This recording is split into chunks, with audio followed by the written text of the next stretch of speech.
Well, welcome, friends, to Proficiency Bonus. We already can't breathe, and we just started. Christy, I think we killed her. She's done. Tasha, what's that? Tasha's hideous laughter? I think it's been cast upon her. She quick failed her roll. It's all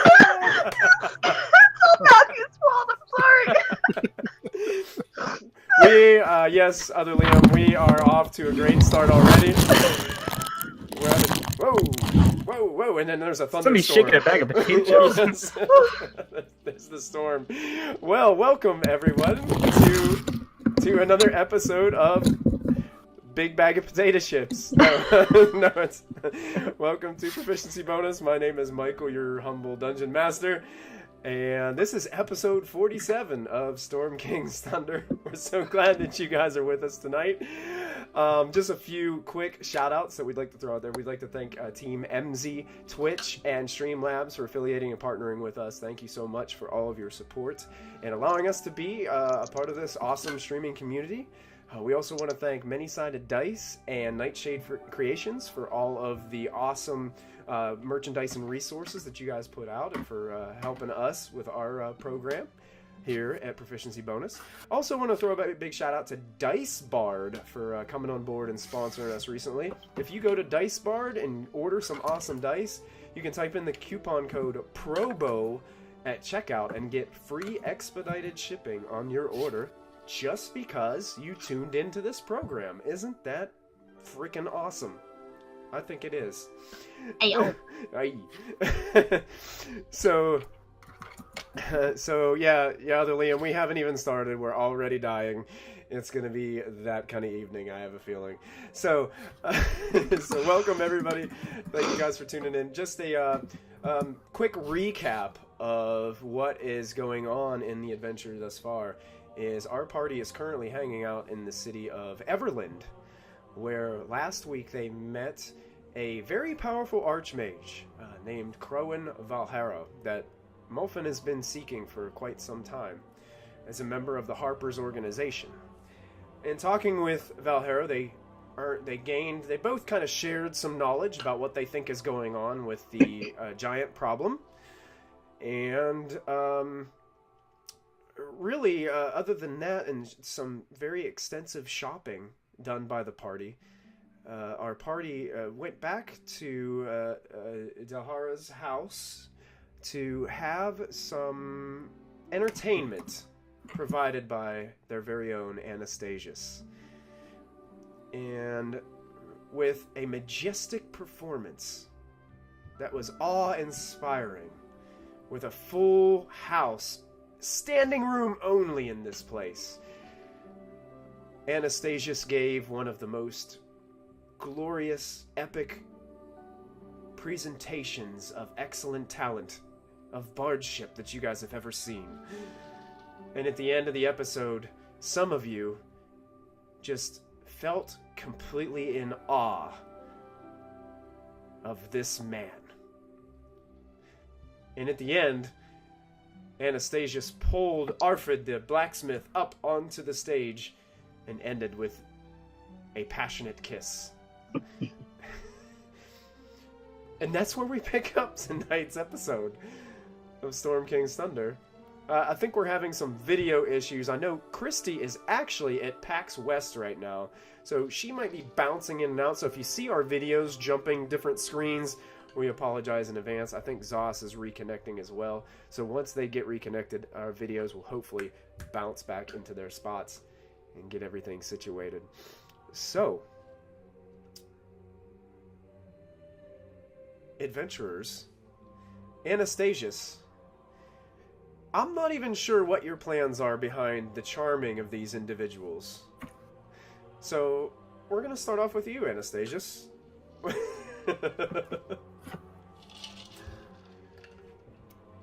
No problemo. Alright, so how long has this kiss been going for, would you say? How long would you... Probably about a week now. How long About a week. Oh, I need to get over to the other screen. Hold on a second, everybody. I'm going to get you over to our video so that everybody can see all of our. Everybody say hello. You should be able to see everybody but Christy right now. She's gonna pop in here soon. Yeah. She might be bouncing in and out due to My- Wi-Fi. So I think we got everybody in there now. Excellent. I just have to call out to the Twitch chat. You completely missed JJ sitting on his video when Michael's talking to him about his plans on doing the evil mastermind beard stroke. Oh, so you're God. gonna Yeah. eating a banana. Thank you, MG. I think I am having a rather great hair day today. Thank you. I appreciate that. So, Anastazius, we're going to start with you. I mean, you can hold this kiss for as long as you want because you have this young fella charmed. All right. I'm immune to charm. I shall. Sorry, Sarah. I'm immune to charm effects. No. Are you? You're No. not, apparently. You have an advantage, but you're not. You're immune to sleep. You're immune to sleep. Oh, okay. I have advantage. Okay, but I failed. All right, I gotcha. Sorry. Yeah. So yeah, you guys just saw and witnessed an awesome performance. A lot of the crowd has started to clear out a bit. It's starting to get late. But there's still many that are just in awe of Anastazius standing there at the end of his performance, just kind of watching him, just oohing and awing, and just, eyes of hearts blinking rapidly. Roughly what time would you say it would be? I would say it was probably about 10 p.m. when you went on. That seems to be like That's not a party. That's when it starts. Yeah, Where's that's- everyone leaving? Okay, wait, That's bedtime. We'll say there was maybe an opening act of a few minstrels. Maybe maybe one of those groups that we ran into before in other cities. They're touring around Faerun, and they stopped here for one show to open up for you. That's Oh, more- can it be the Half Man Band? Yeah, I was about to say. Yes, please. So yeah, we'll say maybe you went on about 11:30ish. So you were probably thinking after midnight. It's 1 o'clock in the morning-ish, All right, the perfect time for debauchery. I like it. I'm gonna break away from this kiss with Arthur. Okay. He's speechless right now. Honestly, you are better than I thought you would be. He just looks at you and he's like, he reaches up and just kind of touches his lips like this with his hand. And then he reaches out the flower that he was holding towards you for you to take. I grab it and I put the flower in my hair, just gonna tuck it almost behind my left ear. Okay. And he's just looking at you. He just really has no idea what to say right now. He's just staring at you, just kind of just trying to figure out if this is reality or not.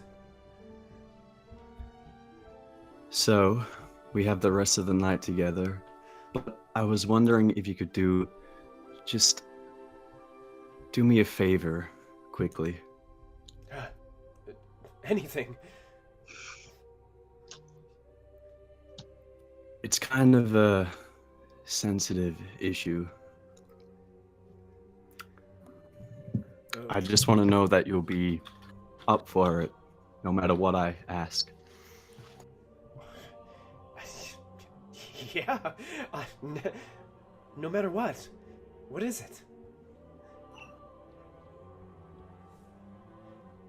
There is someone who I think you know that has stolen something from me.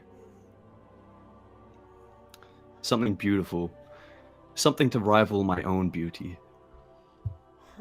You know her as Miss Margie? Yes. Yeah. I've seen her. I've seen her place. Yeah. She stole from you? Yeah, she has taken something very dear to my heart. I've tried to get it back on numerous occasions, but she refuses. And a man of great stature such as yourself should have no problem just going right in there and taking it back for me. Oh, absolutely. She should have never have done that. That's just not right. What is it? What am I looking for? Oh no, I don't want to spoil any surprises. You'll know when you see it. It is something that rivals my own beauty. Rivals your own beauty. Okay. Okay. Well, Oh, I'll go right away. before you go, it's obvious she really wanted this item if she was willing to steal it from me. So I'm gonna pull out a bag of gold containing 70 gold pieces. Okay. Once you have the item, leave this for her as a good gesture. Okay. Yeah. So we're not just stealing it back. We're kind of paying her for it back. Yeah, in Okay. a sense. Yes. Okay. I'm just making sure because I was just gonna take it back because if it's yours. Oh no, I'm a kind man. You are. It's obvious she You're needed very it for kind. some reason. And If you could have it back before the hour, so we can do what we do, I would love that. Absolutely. He like winks at you. He's like, right away. I'll be back. And you see him. I'm gonna reach out and just like give a soft touch of his cheek. He blushes. and then looks and kind of turns around quickly and looks right towards the door. And as he's walking, Diana and Lachlan and all the rest of you can see like he looks at you guys, gives you a smile, and Diana, particularly you, he looks at you and smiles, and you can see like this bright smile on his face, and he winks towards you as well, and then just starts heading towards the door of the place. I thought he would end up upstairs. He doesn't seem to respond. He just walk into the door and he disappears out the front door. Well, I mean, I guess he got shot down, but he's smiling? That's just odd. Taking it like a champ. I guess so. I guess he just, moved on to greener pastures. I don't know. Maybe he has a bounce. Maybe he has a rebound. I don't know. He doesn't chase, he replaces. Yeah. That's so weird. I don't want to pry, though. I don't want to snoop, you know what I mean?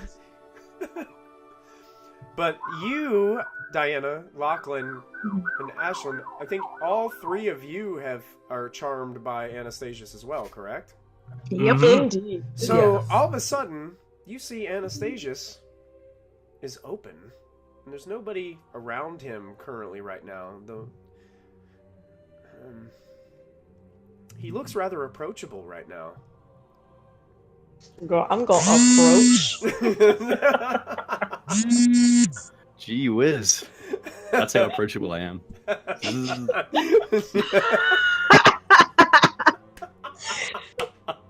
Drunk Diana is very similar to drunk me. Oh, and wanted to tell you guys, don't forget, Molfin, you have the Nat 20 this week, and everybody else has DM's inspiration. So remember that for this week's episode. All right. So, Diana, you're rushing up towards Anastazius? Just, casually strolling on, I wouldn't want to say in a rush, just briskly walking. Okay. I'm skipping. Ashlyn is skipping right beside you as you guys approach. Anastazius, Diana with Ashlyn skipping next to her. Both approach the edge of the stage where you're just kind of starting to get things kind of organized and cleaned up after your performance. Are the unseen servants still kind of playing a little backdrop music for the end Yes, of the show? at this Okay. time for another, I'd say probably 10 minutes or so. Okay, excellent. You still have that aura of this ambient music playing behind you of piano and cello. Okay, in that case, I'm kind of like skanking up, like trying to do it in time. There Like, you go. Nice. I like Alright. it. So you two approach. In this time, while they're approaching, I would have liked to grab my little carry case for the Bandonian Okay. and just take all the gold, all the whatever else people threw in there, just closed it up without looking, Okay. and just have it on me. Okay. Excellent. Let me see if I can do something. I was gonna try to take off my bra with one hand and throw it. You know what? Because you're charmed by him, I'm going to give you advantage. Yes! so, yes, you can do that. Ashlyn. I suddenly take off my bra and just throw it out of the stage. Diana, as you're walking up and Ashlyn's skipping next to you, you don't know how she does it. You don't know how how she even gets it out of, like, just a poof, there's her bra, and it's on the stage right next to Anastazius. Just has lots of bounce. yes. Yeah, Zos got bounced from Discord too. She must have, she must have got cut from us. So here she's It was coming too back. much. She just couldn't take it. Fainted She fainted. like Elvis. All right, Anastazius, Oh, hi, these two approach. What would you guys be doing here? I'd be like, hey, that's mine. So But you can keep beyond it. frustrating. I'm looking at there's probably a lot of unmentionables on this stage right now. Oh yeah, a lot of them. Male and female unmentionables lying all over the place. That's where the cod piece came from. Gonna pick it up and put it in the case. Excellent. Give a smile towards Ashlyn and Diana. You two are looking lovely tonight. Thank you. So are you. Like every night when we see you. Thank you. You're welcome. We see you during the day too, and you look lovely then as well. It's the way the sunlight bounces off my skin. Ah, yes it is. But I was wondering if I could have a moment alone with the two of you. Of course.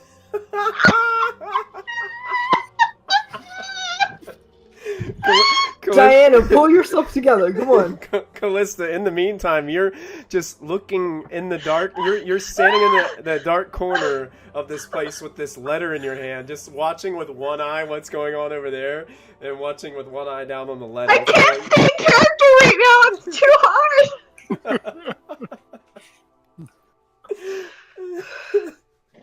Yeah, I'm reading the letter. I'm trying to be serious. I blamed Matthew for breaking me before we started. Just remember, Callista, you know Molfin went off. God damn. Yeah, I'm definitely. My attention's shifting from the letter and just focusing on Anastazius and what he's up to. Gotcha. All right. Ashlyn and You would Diana. follow me. And I'm gonna lead them up to a room, but probably not the room I've got for the night. One of Yeah. their rooms. One of their rooms. Okay. Do me a favor. Roll a d2. We'll see whose room you end up in. 1, it's Diana's room. 2, it's Ashlyn's room. Ashlyn's room. Ooh.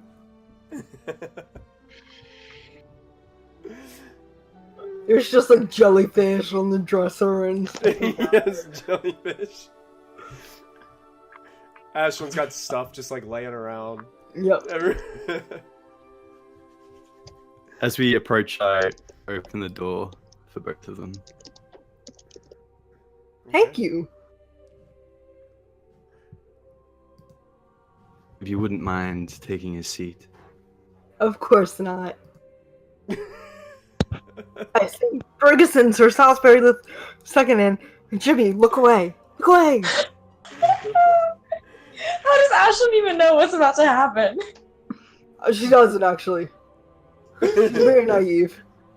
She just knows they need to look away. Yeah. I'm gonna have them sitting on the bed, and I'm gonna pull up a stool or a seat, just adjacent them. Okay. Okay.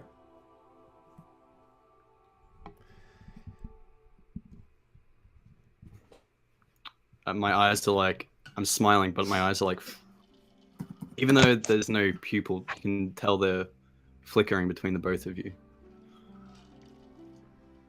I'm just gonna make a quick roll. Okay.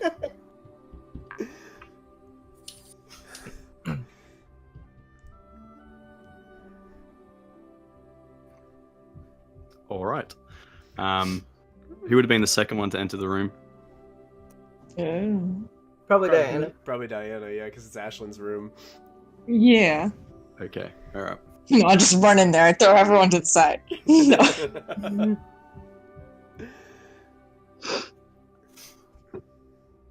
I grab Diana's hand and look directly at her. Do Yeah. you trust me? Uh-huh.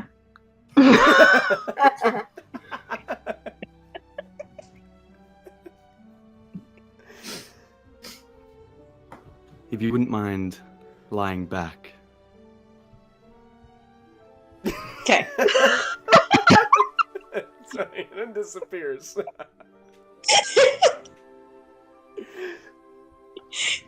She's lying down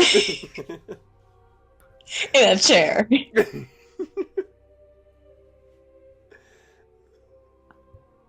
I'm going to cast a spell. Oh. I ask that you do not resist it, but you just let it happen. Am I gonna get pregnant?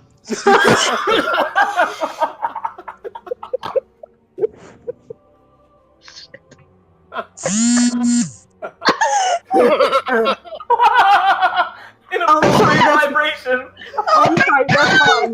That's in the that's in the dresser. Ignore that. Calista is really safe, I swear. Other Liam in the chat's like, Anastasia's about to make a special kind of performance check. He was also asking if there was this 5e version of the Book of Erotic Fantasy they could use. Chat, oh man, other Liam is hilarious. Whew. With my hand, with my hand still in Diana's, I am going to cast Detect Thoughts. Ooh. What? Ooh. For the duration, you can read the thoughts of certain creatures. Cast a spell. Oh, actually, till the spell ends. How long is it? Up to 1 minute. Okay. Now, if she is charmed by you, does she still get to make a save against this? If she would like to? Or does she automatically fail? I don't know. I asked her not to resist it, but it's totally up to It's so religion. even if it's up to her. I mean, if my boy said not to resist it, I'm gonna be like, sure. Like, she probably is like, oh, this is interesting Okay. in a way. So Diana, basically, you really don't. She doesn't have any idea what's going on, right, Anastazius, with this spell? Not at first. Not at first, Not only at after first, it. no. Okay. When he starts pressing for like deeper thoughts, then she'll probably know after the spell ends. Okay. I can also shift this to Ashlyn. And then as she well. won't know, yeah. Oh, okay, Mm. got you. So, Diana, basically all of your, I guess it would be like kind of like your surface level thoughts that are going on in Diana's mind right now. Hey, thank you so much for the follow. Thank you for the follow. Everything that's on your surface level thoughts. What would Diana? What would be going through Diana's mind right now as Anastazius is kind of fishing through, without getting too graphic? PG.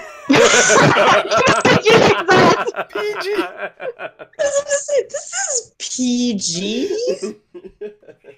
We get 2 F-bombs, we get 1 full throttle.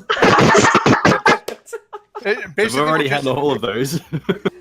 we're just using animals here. Brown chicken, brown cow. Wow, chicka, wow, wow.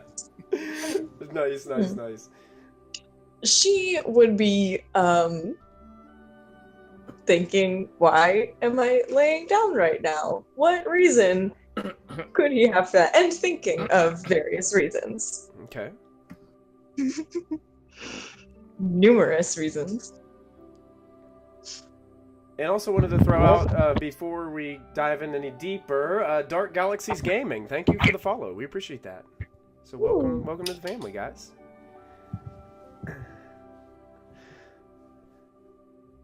So now to fish more thoughts, Anastazius, you would have to go a little deeper, and that would kind of give her an idea that you're fishing Perfect for... phrasing. Oh, That's yeah. I wanted to use the spell. That's what, just so I would say that. Yes, exactly.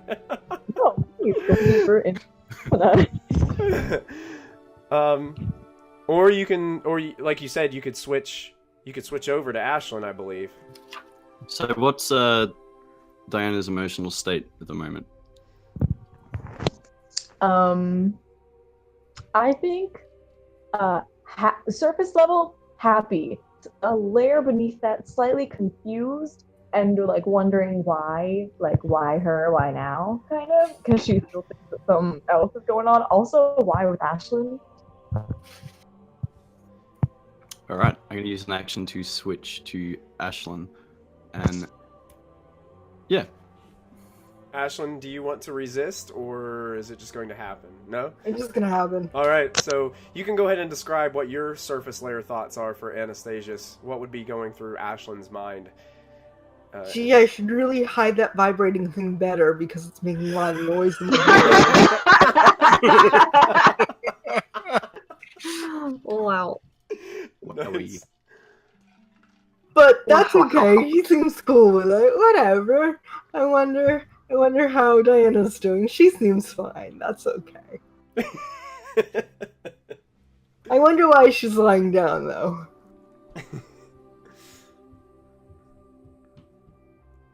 I'm going to use my action to go a little bit deeper. For Ashlyn? Yes. All right, Ashlyn. Under the surface level thoughts, what kind of are your... I guess these would be things that you... maybe in your subconscious that you're not really always thinking about, but you have in the back of your mind. I do? have you met Ashlyn? I'm hearing crickets chirping here, folks. I wonder why he picked Diana. I wonder if he'll pick me. I've never loved anyone before. Do you think love is real? I wonder if Harshnag is okay. He's kind of big. And he's hiding. Hearing this flood of emotions kind of enter my own mind, I'm just gonna... I'm gonna look at Ashlyn and say, just relax. I'm gonna cast Unseen Servant, and the Unseen Servant's gonna start giving Ashlyn back massage. Ooh. How tingly. Relax. I'm gonna switch back over to Diana, Okay. and same thing as I just did with Ashlyn. All right. Begin to probe a little deeper. Diana, you're... There we go. He's getting under the surface thoughts now. He wants to know things like that maybe are kind of always sitting in the back of your mind as you're about your business. Sometimes they're not like in the forefront of what you're thinking, but they're always kind of there. He's really delving into your thoughts right now.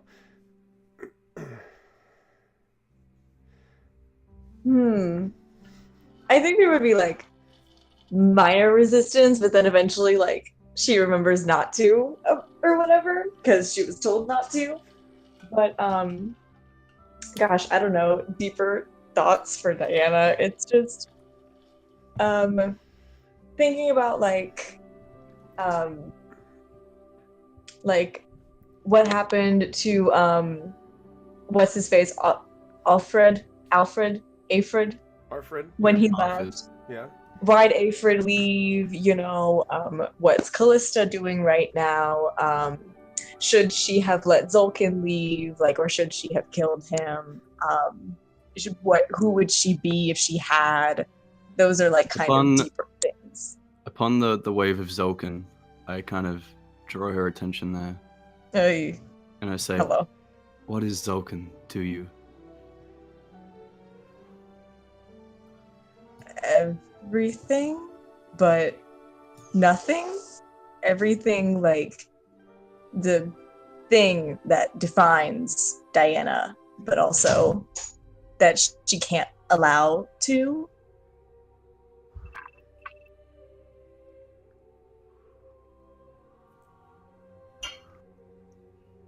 I don't know. Does he have something to do with the stone, the gem? Everything to do with it. He's the one who gave it to me. He's the one who used it to steal a part of my soul away from me. That kind of happened, and it kind of sucked, you know? How? A kiss. You can see Anastazius just run his fingers through his hair.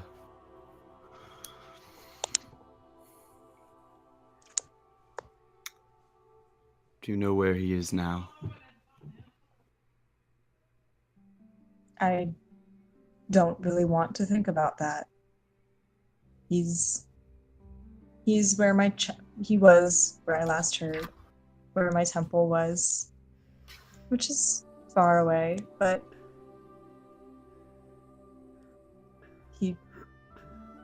I don't want to think about it.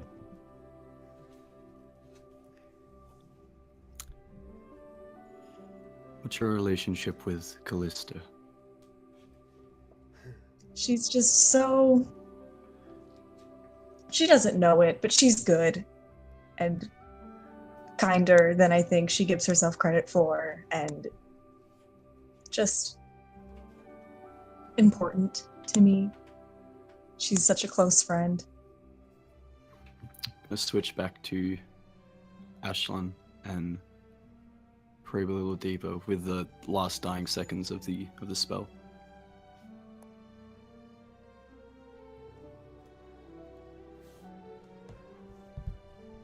Ashlyn, what does Callista mean to you? Oh, she's like a big sister. She's so warm and fuzzy, but she pretends that she's not. It's so silly. I'm gonna smile and I'm gonna drop the spell. Okay. Okay. Thank you, ladies. And I stand up and open the door for them. Thank you. Is that all? You didn't have fun? I got a massage. I mean, I did too. I just, you know. Diana, I have been further inside of you than anyone has. That will suffice. JJ, stop. You're gonna break me. I can't.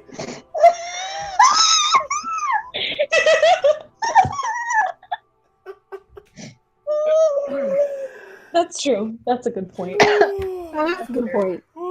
Maybe we should leave Diana and go drink some more. I'll buy you a glass of wine. And this is, I would like to go to bed now. I would like to go to sleep.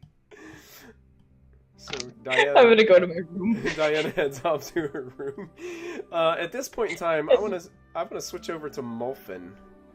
What would Molfin be doing at this point in time, right now? Since the period, since Callista left the performance and came back in, and Molfin took off after seeing the letter, how long has it been? How long has it been since all that occurred? Yeah. Like, how long was the rest of the performance? Roughly, I would say maybe like 20 to 30 minutes, roughly. Okay.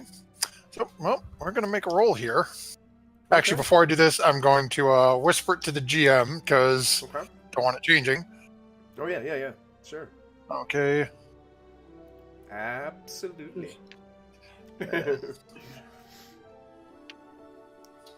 While he's doing that, thank you guys for tuning in tonight. We appreciate all of you hanging out with us tonight. Storm King Thunder, episode 47, getting dangerously close to 50. Wow.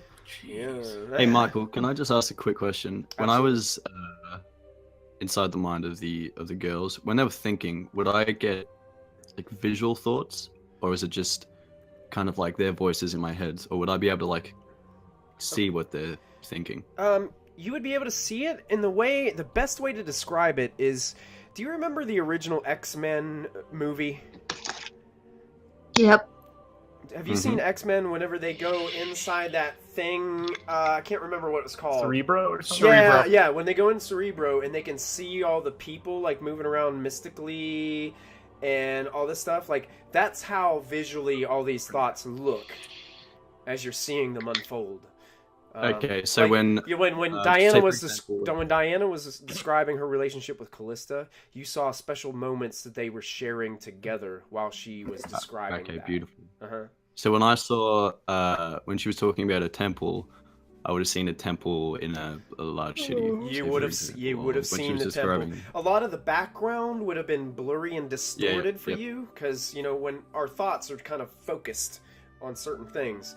So I mean, as she described that temple, you would see the temple, but just think edges blurry, backgrounds not so much in detail, and things like that. So when I was in Ashland's Head, I just was seeing clouds and stuff. Clouds and jellyfish. Pretty much. All right, thanks. You got it. Absolutely. All right, Molfin, what was this roll for? Oh. Let's see. Molfin has gone into the room, locked the door, Okay. is sitting cross-legged on the bed, pulls out the Zolkin dagger, Sure. and starts to attune to it. Okay. Ugh. All right. Excellent. Sitting that there sounds and good. repeatedly under the breath. I know you're there somewhere. We need to speak. Okay. And just muttering, rocking back and forth. Dagger, one hand on the hilt, the other hand tightly clenching onto the blade. Question. I don't know if this is even possible, but I was previously attuned to this dagger, so would I feel that attunement leave me?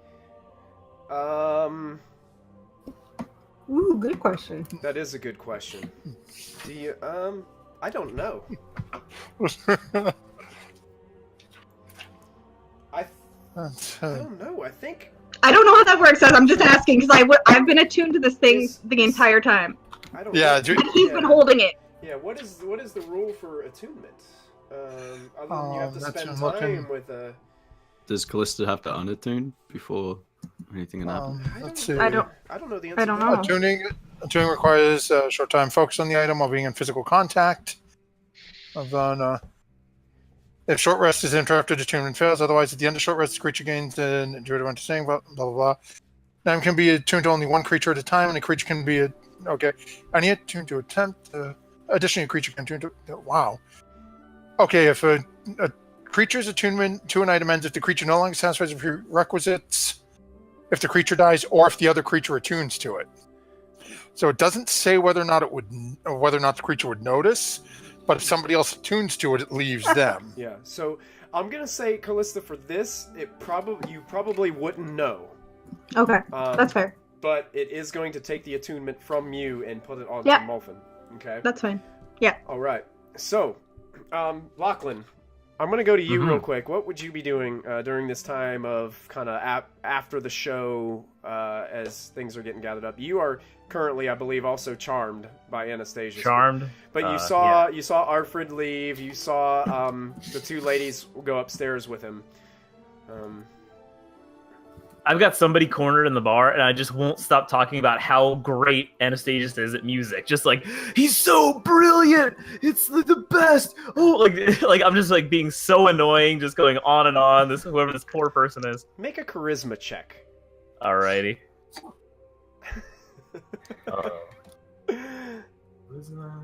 Charisma. Can't use the character sheet. There we go.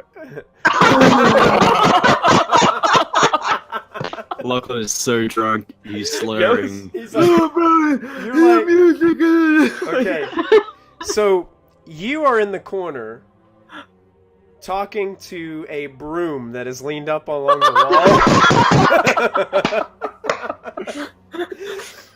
And it's just sitting there listening to every word you've got to say, and you're just spitting on it. You know, you're spilling your liquor-filled watermelon all over it and stuff like that. As you've lost it, Lachlan.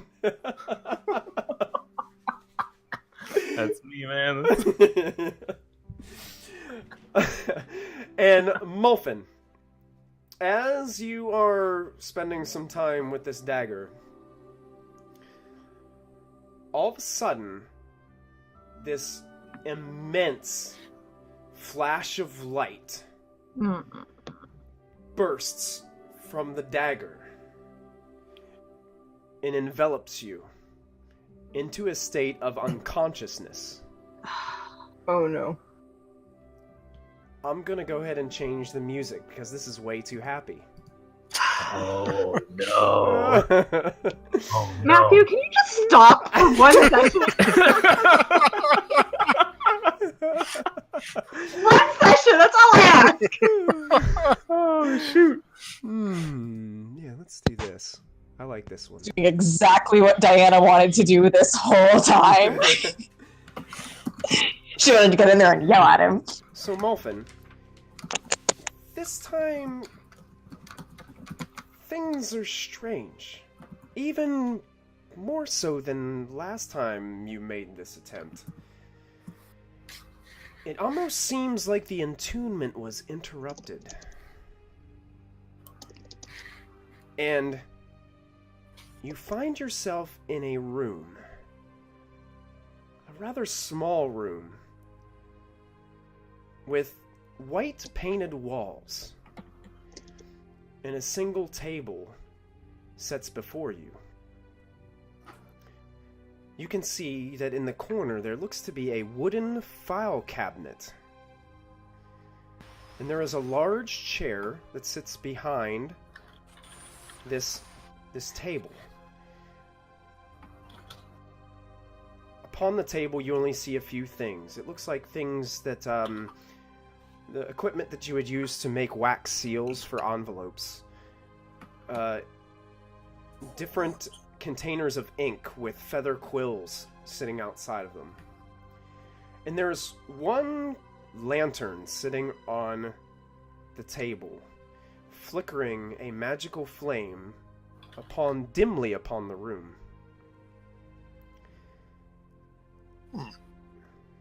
And then you see a tiny creature stand up just in view on the chair, and then it's really hard to see in the kind of shadowy darkness of the inside of the chair, but then all of a sudden these wings sprout out from the back of it, and it flaps just a few times and stands upon the table in front of you. It is a creature of red flesh with horns upon its head and bat-like wings that are now coming to rest and folding behind it. And it looks towards you. Welcome.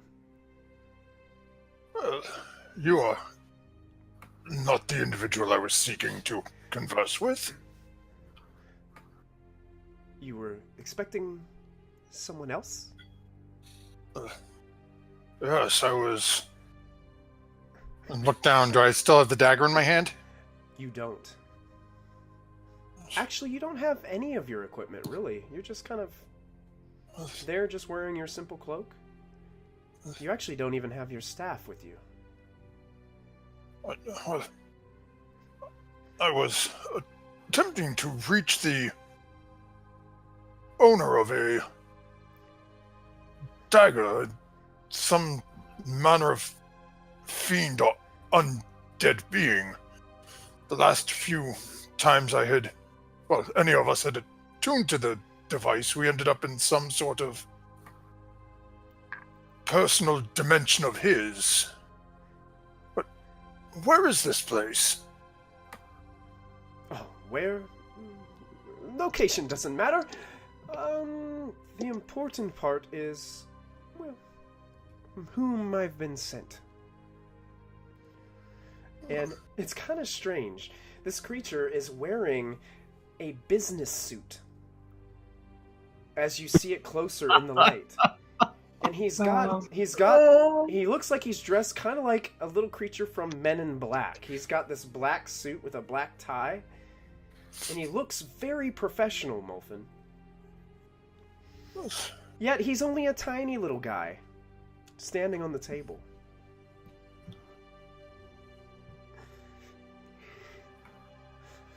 And he turns around, and he starts walking back towards the chair, and you watch him flutter a little bit onto the chair, and he slides out one of the drawers of the file cabinet. You can hear go as he slides it open. And he looks down and he starts taking his fingers and he starts just moving file folders out of the way. And he gets to a few that look like they have different color post-its sticking up from the file folders.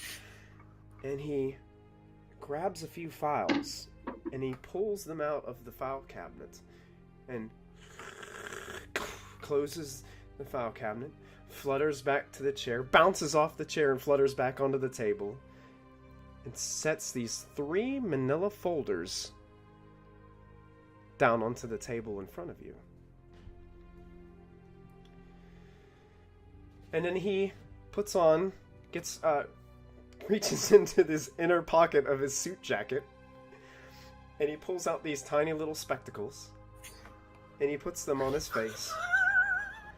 I love him. He's gonna. And he looks down, and he's opening one of these file folders in front of you as you just watch. You have no idea what's going on. And he opens them up. And he looks at you. Oh, I apologize. I meant to introduce myself. And he slides his spectacles down on the tip of his nose. And he looks at you. My name is Grat. Good afternoon, Grat. Well, apparently you have brought me here, but I am Molfin Zodnik Amarantos Windspindled Green East. At your service. Yes, I know. I see it right here. Molfin Zodnik Amarantos Windspindle Green East. That is your whole name, correct? Yes. There was no other names that you have gone by recently, has there? Not that I can... Nickname, any name you were affiliated with in the past? Not that I can recall. Oh, fair enough. That is great. That is great news. Well, Molfin Zodnik Amarantos Windspindle Green East, I must say that I am here for a business negotiation. I am here on behalf of the greatest of archdevils, Asmodeus. Oh no. And I've been sent to speak on his behalf. Molfin takes like a half a step backwards at this. Don't be frightened, Molfin. Don't be frightened at all. Asmodeus has the best intentions. You see, I want to share some information with you. He opens up one of the files and he pulls out a piece of parchment. And on the parchment he starts to read as he flicks up his spectacles closer to his eyes, holds the paper a little bit far away so he can see. On the month of Marpanoth, on the 15th day, Molfin Zodnik Amarantos Windspindle Green East, Moby Jez Oxen Zedbert Glitzbit do Tokgrill Spangle Fidget, and Lachlan Nemvoodle Felster Slinkbetter Stephen Greeneast. You know these people? Yes, one is my great-grandson and one is my great-great-grandnephew. Oh, yes, that is right. Very good, very good. I was just confirming. Voluntarily entered a forbidden estate of the Aganar family, ignoring the warning presented upon the etching of the entranceway. Wow, the throwback! This entrance locked their souls within an unofficial pact known as a Devil's Curse. Oh my god! While not as legally binding as an official contract, the Devil's Curse binds the soul of the afflicted to the terms and service in which were made aware in writing to the perpetrators. Wow. While a Devil's Curse can be removed, it is difficult and usually requires some type of sacrifice in order to appease the devil in which the souls are linked and promised. He pulls down his spectacles, looks towards you, Molfin. Is this correct that we have the correct record on file, Molfin? Moffin's just going to scratch top of his head a little bit. Was Molfin ever told the name of the estate that we broke into? When I listened back, I don't think you ever were, and I think Callista was the only person who knew what that said. I don't even think she told you. Molfin just started to scratch his head for a few minutes. To be quite honest, there was that one job we did for the Hand. Is this estate in Yata by chance? No. See, my documentation here says on the month of Marpanoth in the village of Nightstone, the afflicted individuals obtained a devil curse by the voluntary entrance of the personal estate of Destiny Aganar, a devoted follower and worshipper of Lord Asmodeus. Oh, I remember this. This voluntary entrance of the estate Realm of has the goblins, has yes. bound the recipient's soul in terms and service to Lord Asmodeus for 1,000 years immediately upon death. Following this 1,000-year term of service, there is another 1,000-year term service in Cania. Oh my god. Well, Molfin, I must say, it may feel disheartening to hear this information, but I must tell you, Asmodeus has come to negotiate. Rather, he has sent Grat to negotiate for him. I am most intrigued to hear what your honorable lord has sent in, well, I suppose I shall say an offering or in negotiations. Oh, great. Great. Well, and he pulls out another file. And he looks at it and he says, well, Molfin Zodnik Amarantos Windspindle Greeneast, Asmodeus himself offers you, Molfin Zodnik Amarantos Windspindle Greeneast, this legal contract. Upon the signature of this documentation, the terms of this contract are highlighted below. Molfin Zodnik Amarantos... Amarantos Windspindle Greeneast agrees to the following services provided by Lord Asmodeus. And you see, like, it looks like there's, like, a couple bullet points on the parchment as you're looking at it. It looks like an official documentation or contract that you've ever seen. And he looks at it and he says, Lord Asmodeus of Nessus in the Nine Hells will remove the Devil's Curse from Lachlan, Namfoodle, Felster, Slinkbetter, Stephen Greeneast, and Moby, Jez Arkson, Zedbert, Gitzbert, to Dr. Doctoril, Spangelfit. Man, that's a lot of names. She always was the strange one in the family. Freeing them from their 1,000-year service in Nessus and Lord Asmodeus. That seems like a fair deal. Also, Lord Asmodeus will provide aid and resources to destroy the Raven Queen, leader of the realm called the Shadowfell.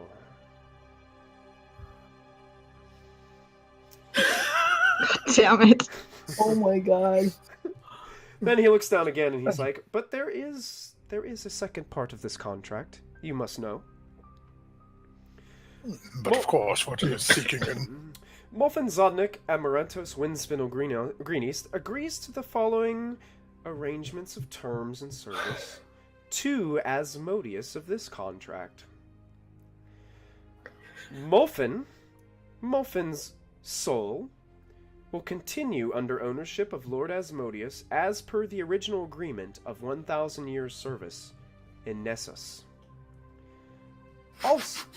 Also, Molfin, Zodnik, Amarantos, Windspindle Green East will bring the Wand of Orcus and place it into the hand of Asmodeus himself. Uh-oh. There, the wand will be put on display above the throne as a trophy and a symbol for the impending fall of the Abyss. Failure to sign this document results in the damnation of 3 souls, bound together by family, by blood, and by curse. By signing this agreement, the aforementioned must be realized, or this contract is null and void, and the agents of Nessus nor Asmodeus himself can be held responsible for failure or misfortune.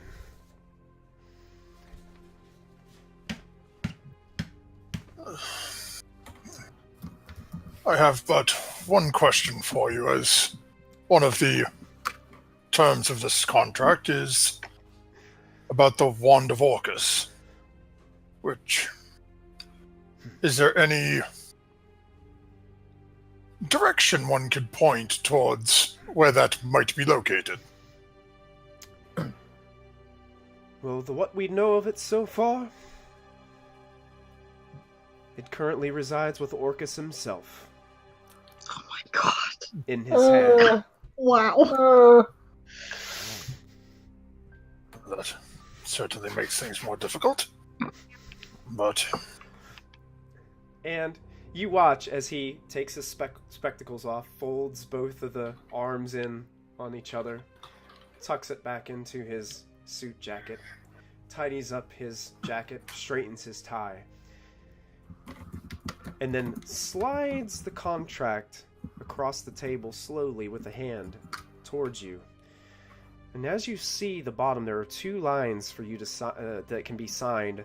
The first one already has a signature on it, and you can see that it is the signature of Asmodeus himself. And then you watch as Grat slides one of the ink-quilled bottle. There's a quill pen and an ink bottle that he slides over towards the contract. Mofin, by signing this documentation, you are freeing your family.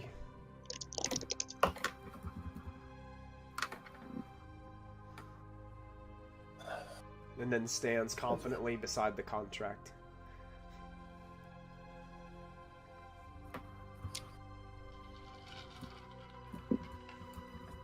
Molfin signs.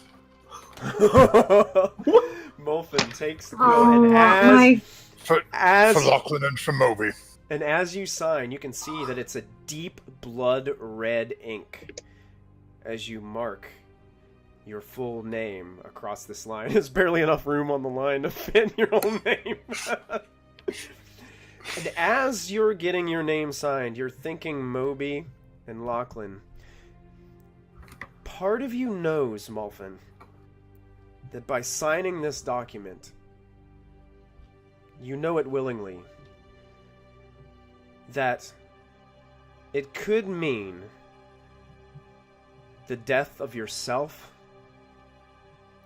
or possibly members of your party. But this feeling of knowing that Lachlan and Moby could suffer torment, punishment, the deepest burning hell for 1,000 years, overtakes that notion of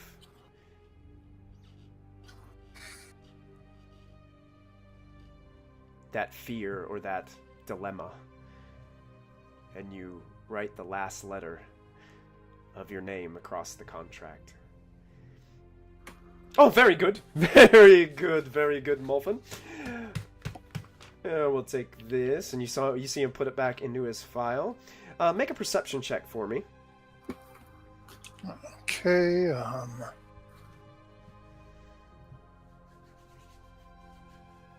Ooh. As he's getting the other files ready, he gets Lachlan's file first. And he takes it. And he moves it over.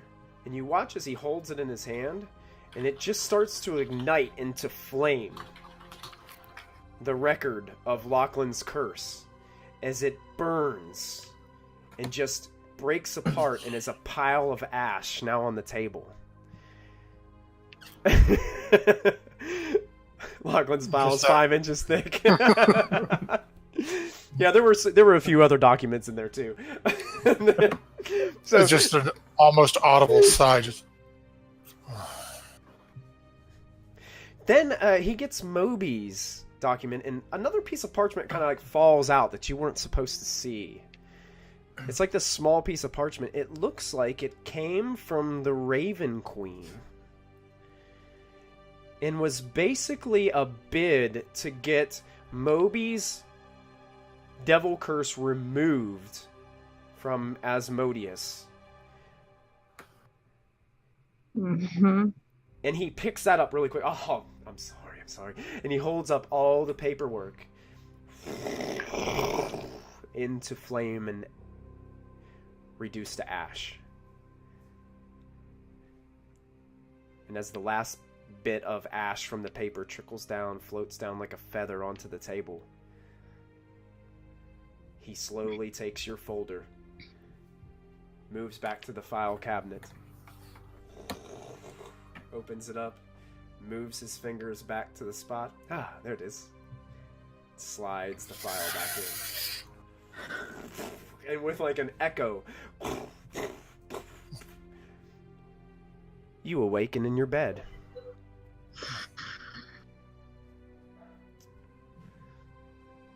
And I'll go ahead and change the music. Dagger still in my hand? Dagger is still in your hand. Unclench the other hand from the blade and a little bit of blood on the hand. Well, let's put the dagger away.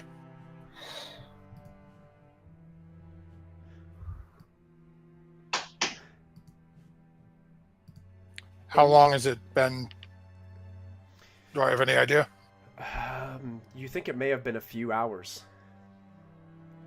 And you can see, Molfin, what you thought might have been a dream.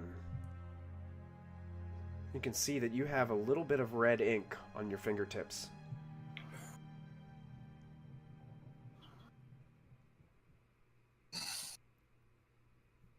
Nothing for it now. Just back to sleep. All right, Callista, what would you be doing in this time? Oh, God. I don't even know. You're right. You don't know nothing. You know nothing.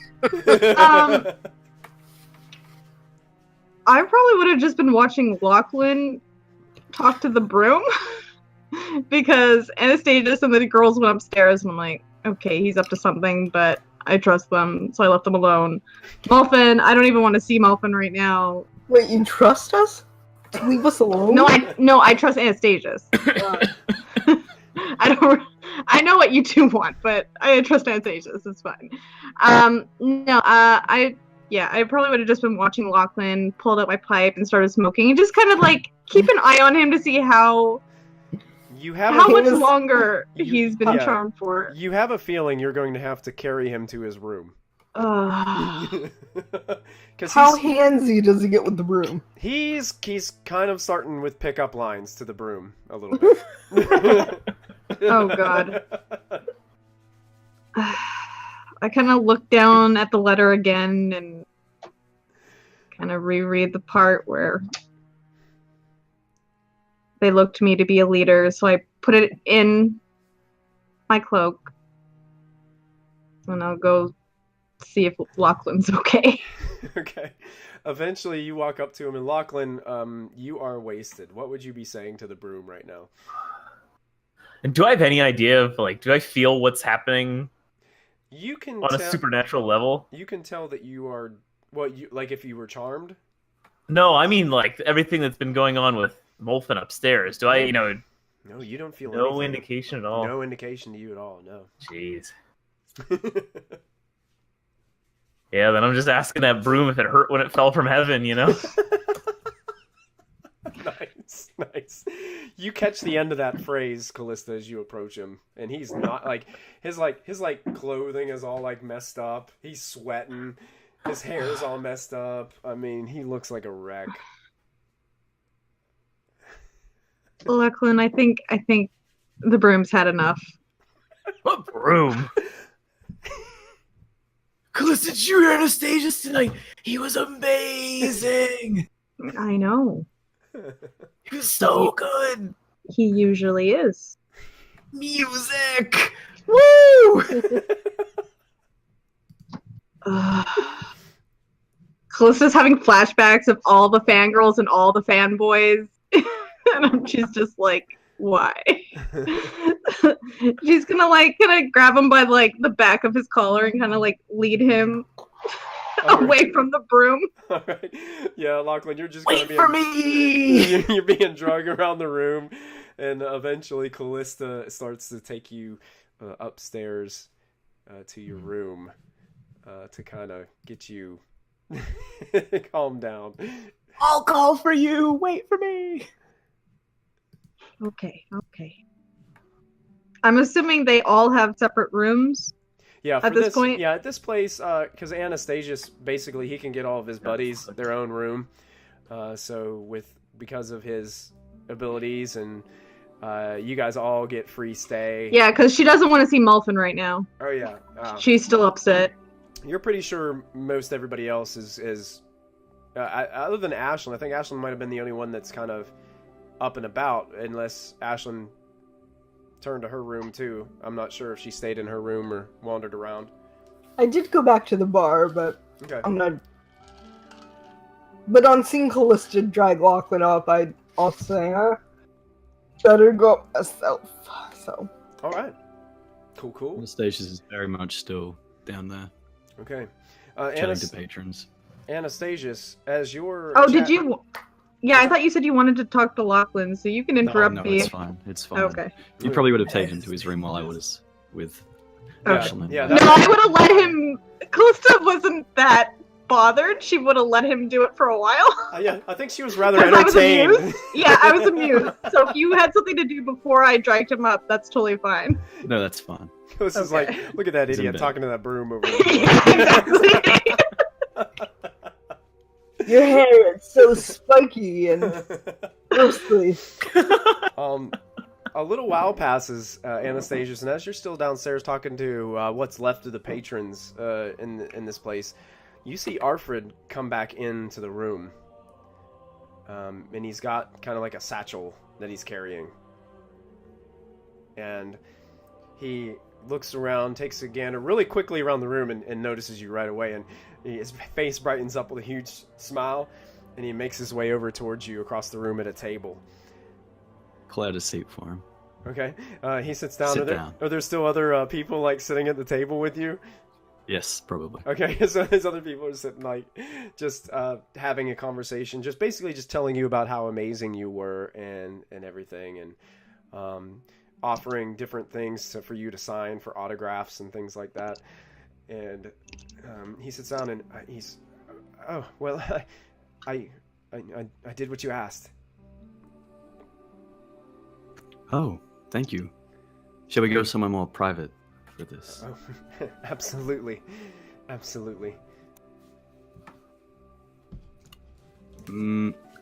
gonna lead him up to an empty room that is definitely not my own. Okay. So you just get in a random room? Yeah. Yep. All right. The broom closet. The where, room. Lachlan was talking the to room. his... All right, excellent. So you make your way to the broom closet, and there he holds the satchel, and he said, I searched the entire tent, looking for what I felt matched your beauty like you describe it. I'm not sure it does it justice. And then Again, I touch a side of his face.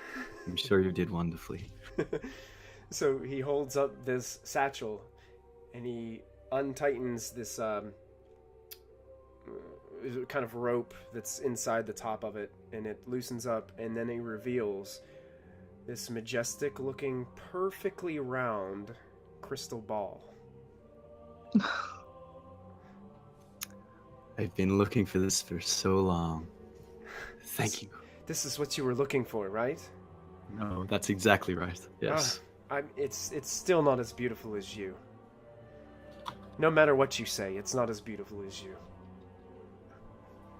It certainly comes close. I thank you so much. You're welcome. You're welcome. Thank you. You didn't run into any trouble collecting this, and you left the pouch there with the money. Absolutely. Yes. I did exactly what you told me. I don't believe I had any trouble at all. If I did, I'm not aware of it. Wonderful. How can I get you a drink? Oh, please. It's on me. Please. Gonna lead him out of the broom closet. As I turn around, my tail kind of like reaches up and just, gently strokes the side of his face. Okay. We walk out. Excellent. So you guys sit down at a table and you order some more drinks. The Anastazius special that has been like flying. Like they're almost out of stock. Like all the booze that it takes to mix this drink and fruits and stuff that they use. I mean, because you're here, that's been the favorite drink of everybody. And it's like, man, it's getting down to the slim pickings now. But you're able to get a few more drinks and spend the rest of the evening kind of talking to this last group of patrons. Yeah, I'm with Arthur, and I drink with him. Although he's the one doing the drinking, I'm sitting there and I've been like nursing probably the same drink for a few hours, and I wait until he passes out. Yeah, he passes out face first onto the table eventually. When he I'm gonna search through his pockets. when he's doing that, I'm gonna deliver the gold. when he's doing that, I'm gonna sit at the same table and just watch him. Okay. Yeah, so you go ahead. It doesn't really require any roll because he's completely out. There are still a few people in the place. If you wanted to maybe make a sleight of hand check to see how good you are at concealing it from the rest of the people that are there. Oh no, I'll let them look. I'm just looking for his keys to his house. Okay. You do find a set of keys. You do also find you find all the money that Diana paid. You find 35 gold pieces. Yeah, I'm taking that because honestly, I always thought it was too much to pay him. So you take the pouch of 35 gold pieces, but that's all you really find on him. He kind of cleaned himself up and he rushed over here, so he really doesn't have anything other than the flour that he brought. He's wearing relatively decent clothes. They're not like noble attire or anything like that, but just nice clothing. I grab the pouch and just slip it down the the front of my shirt, and Okay. I'm gonna grab his keys and gonna tuck it into his hand, and turn around to the remaining patrons. Excuse me, would you be so kind to escort this gentleman home? Oh, they look at you just with awe. Yeah, it shouldn't be a problem. We're on our way out anyway. Wonderful. Make sure it gets home okay. Where is his home? I don't know. I don't live here. Hmm. Just assume you would know. Probably would it be near the armory where he's from? Here, I have a set of keys. Just try every house. They look at you and they're like, that sounds like a good idea. You can tell these people are almost equivalently charmed by you as everybody who has cast under the spell. Well, maybe I stand him up. maybe Draw the I stand him barkeep up. knows. Maybe we can just go ask him. You do as you must, and I kind of give him a little pat on the cheek as I'm leaving. All right. It was lovely to meet you all. Oh, it's great to meet you, And I'm gonna- Anastazius. Great performance tonight. Oh my goodness, it was just fantastic. He says in a drunken slur. Yeah, exactly. I wish I could play a musical instrument like that. Ugh.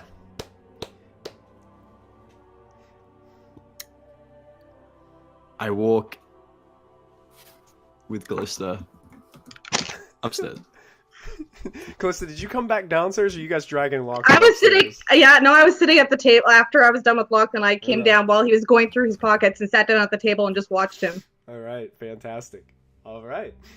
So, what we're going to do is, you know what? Since it's 9:21, we're going to go ahead and take our break a little early, about 10 minutes early tonight. And then we'll come back from break and run it from there. So I wanted to thank all of you for tuning in and hanging out with us tonight here at Proficiency Bonus for Storm King's Thunder, episode 47. We're having a grand old time tonight. And it's been an interesting session so far, an interesting episode as things have unfolded here on the channel. And I forgot to mention at the beginning, at the top of the episode, thank you, Sarah, for the awesome shirts. Man, Oh, yeah. So I have mine, but it's in Canada right now. so we're Matthew and I are matching tonight, so yeah, so it's cool. It'll eventually get to JJ, I believe. Yeah, mine's probably in Canada as well. Probably. That's it. So it'll eventually get to you. So thank you guys for tuning in. We're going to take a 5 to 7 minute break, and then we'll be right back here for the second half of episode 47. So thank you guys for tuning in, and we will see you in just a couple minutes. Stay tuned. We'll see you soon.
I figured since we went live with everybody laughing, I figured let's go live with everybody laughing again. So welcome back, everybody.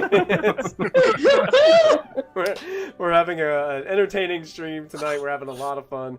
Zos wanted to have a disclaimer to everybody on Twitch world. So you can... Okay, so I feel the need to clarify something. I have a nose ring in this nose. I don't know if it... So if I'm ever playing with it and it looked like this, you know, and it looks like I'm picking at something, I'm not. I'm just playing with my nose ring. And I realized that I sat and I did that for like 5 minutes. And then I looked at myself and I was like, oh my god, that's what that looks like. So I like how you had to clarify, I have a nose ring in this nose, as opposed to like your other nose. If it's the other one, then your girl's picking her nose. If it's this one, your girl is playing with her nose ring. Also, I was made aware that when my boyfriend texts me, and then when I try to reply to him quickly to like get him gone, that that makes a noise, and that people hear that noise, and that it doesn't sound appropriate, and I am very sorry. It is all good, Zos. I'm sure Twitch chat still loves you. They've been very, very cordial in chat tonight. They have not said anything about any of that, so you're safe. You are safe. One thing I also wanted to remind everybody is that we are taking applications for our Curse of Strahd campaign that is going to be run by Dungeon Master Sarah on Sunday nights, coming here pretty soon. I think we're going to start that in late November. So Yes. I believe if you type in !Strahd in the chat, it will give you a link to the application that you can just click right on it, and it will take you to the application. There it is. Nice. Thank you, Moobot, for helping us out. Always appreciate our Moobot. Oh yeah. Well, maybe not always. Oh, yeah. So make sure you check it out if you're available, and if you want to get in a game on Proficiency Bonus. Hey, do it now. Jump in. Do it now. Do it now. Get to the chopper. Run to the chopper. Yeah, Get that's to the chopper. Oh my god. Josh, I love you.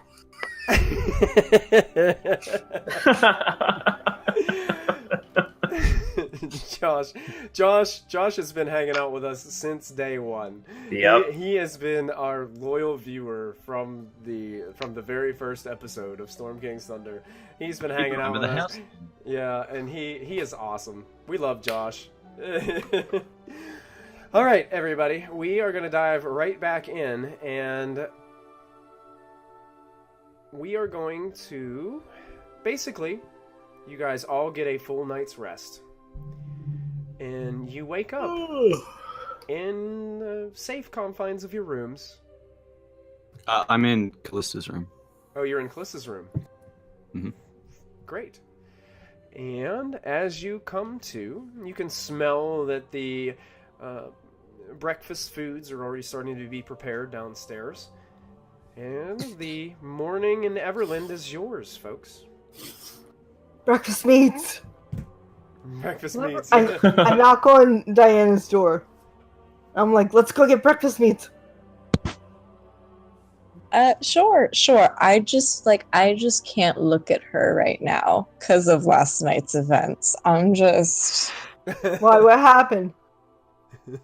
Wait, do we remember everything that happened while we were charmed? I think you do. Yeah. Oh, Yeah. I got a massage. What happened with you? I just don't think you know you were charmed. Oh.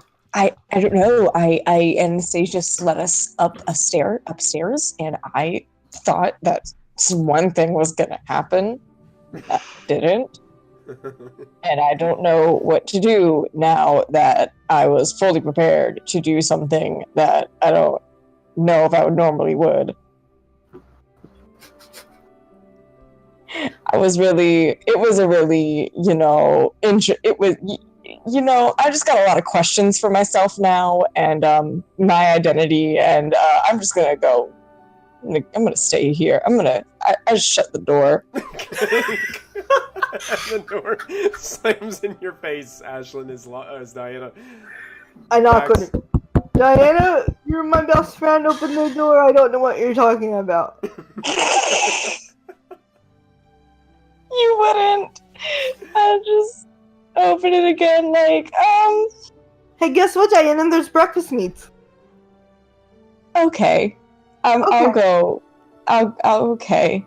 I'll let her lead me to food. Okay, I grab While her I sit and wonder if Yeah. I'm gay for my best friend. Okay. You guys make your way downstairs. The rest of you, as you awaken, what would you be doing? Molfin, after consulting his bag of stones, heads downstairs and on the walk down keeps looking at his left hand where that long cut mark is sitting from where he had the blade of that dagger gripped tightly when he's trying to attune to it. Gotcha. Let's go down and get cup of tea. All right. Just sort of sit off on his own a little bit, little spacey looking little. I'm trying to remember who saw him right after the incident at the Dragon's Inn with the issue with the hand in Kala. A somewhat similar look on his face, not quite as vacant, but not all home. Yeah, Diana and Ashlyn probably are the first people to notice. And you Ashlyn wouldn't arrive. care. She would just come over and grab you and go, Uncle Molfin, good morning. No, yes, it is morning. It's a good morning. It's a morning. It's. Where's Callista and Lachlan and Asmodeus? What? Animal. Amelia, whatever that other person's name is. You mean the demon lord? He's I don't think he's here right now, but do you want me to get him? I would prefer not to see. No, I gotta go. You mean Anastazius? That's the one. Yes. He's not a demon lord, but okay, I'll go check on them. Who said anything about a demon? Or what? Yes, please do. Okay, I'll go knock on Before Lachlan's she door. gets there. Okay, you knock on Lachlan's door. You can see Yeah. that Callista and Anastazius, would you guys be still hanging out in the room right now, or are you guys making your way down? as Yeah, well? no, I wanted a conversation with him. Okay, gotcha. So Ashlyn is knocking on Lachlan's door right now. Lachlan, you can hear the knock at the door, and you've got a little bit of a headache. Oh, hello. Hi, I pull out from behind me. I have a friend, and it's the broom. Are you gonna do some cleaning, or No, this is your friend from last night. Remember? I think I was talking to a person. With bristly hair that was tan and thin, like this broom. Oh no! Here you go. I got it for you. I stole it for you. Here you go. It's a rough night, I think. Yeah, okay, breakfast meat. And she turns around and leaves. I'm gonna run after her with the broom. So as Lachlan chases Ashlyn down the stairs looking for Oh breakfast. my god. Callista and Anastazius, you are still in your room, awoken by the early morning sun as it trickles into the room from the window. Anastasia is, of course, still asleep. Is what? Still asleep. Still asleep. Yeah. I'm gonna like kind of shove him with like my foot a little bit, kind of just like nudge him, like, hey, It is still early. What are you doing? I'm trying to wake you up. I'm awake. I'm awake. What were you doing last night? The girlfriend talk. I saw you pull Diana and Ashlyn upstairs. What was that about? I was assessing a certain situation. What situation?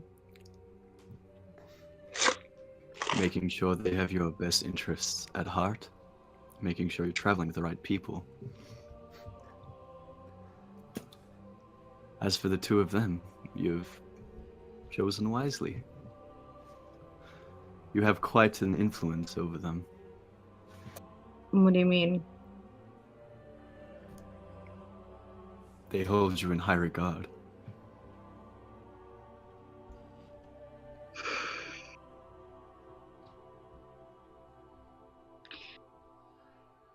I want to say I'm surprised, but somehow I'm not. Diana It was a little is... harder to read Ashlyn than Diana. Wasn't as much going Yeah. on. But Ashlyn's still... I'm still getting used to her. But she's important to Diana. And Diana's really important to me. well, you were lucky to meet them. I didn't get a chance to talk with Lachlan or Molfin, though. Heavy sigh. Lachlan is a lot. I have a lot of conflicting emotions about everyone in this party.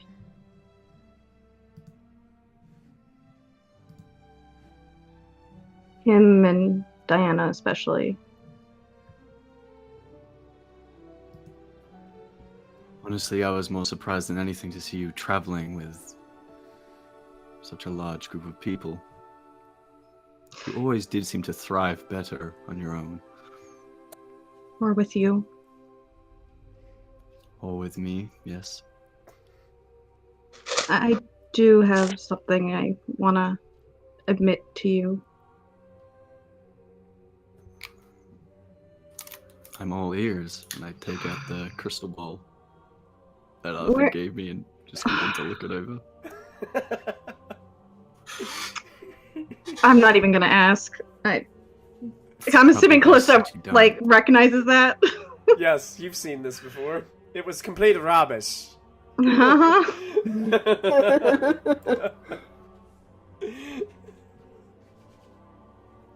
Ever since Moby left us. Ah, there's that name again. Yeah. Well, I didn't get to tell him how I felt or how we feel about him. I didn't get to say goodbye. I didn't get to express anything I wanted to tell him. He just left. And when you left me, or when I left you, I was so sure that it was the right thing to do, and almost instantly I regretted it. I regretted leaving you. And I didn't think I'd ever be able to tell you that. And I think after Moby left, I realized I can't keep avoiding what I should tell people. So I want you to know that I regretted you leaving, and I regretted leaving you. Bring Callista in for a hug. You know, I think, even though it seemed horrible at the time, it was the right thing to do. I know I wouldn't have met Diana if I hadn't, but the feeling was there anyway. Well, just know that it's wonderful to see you again. Me too. I'm glad you're here. Now, can you help me count all these coins I made from last night? Sure.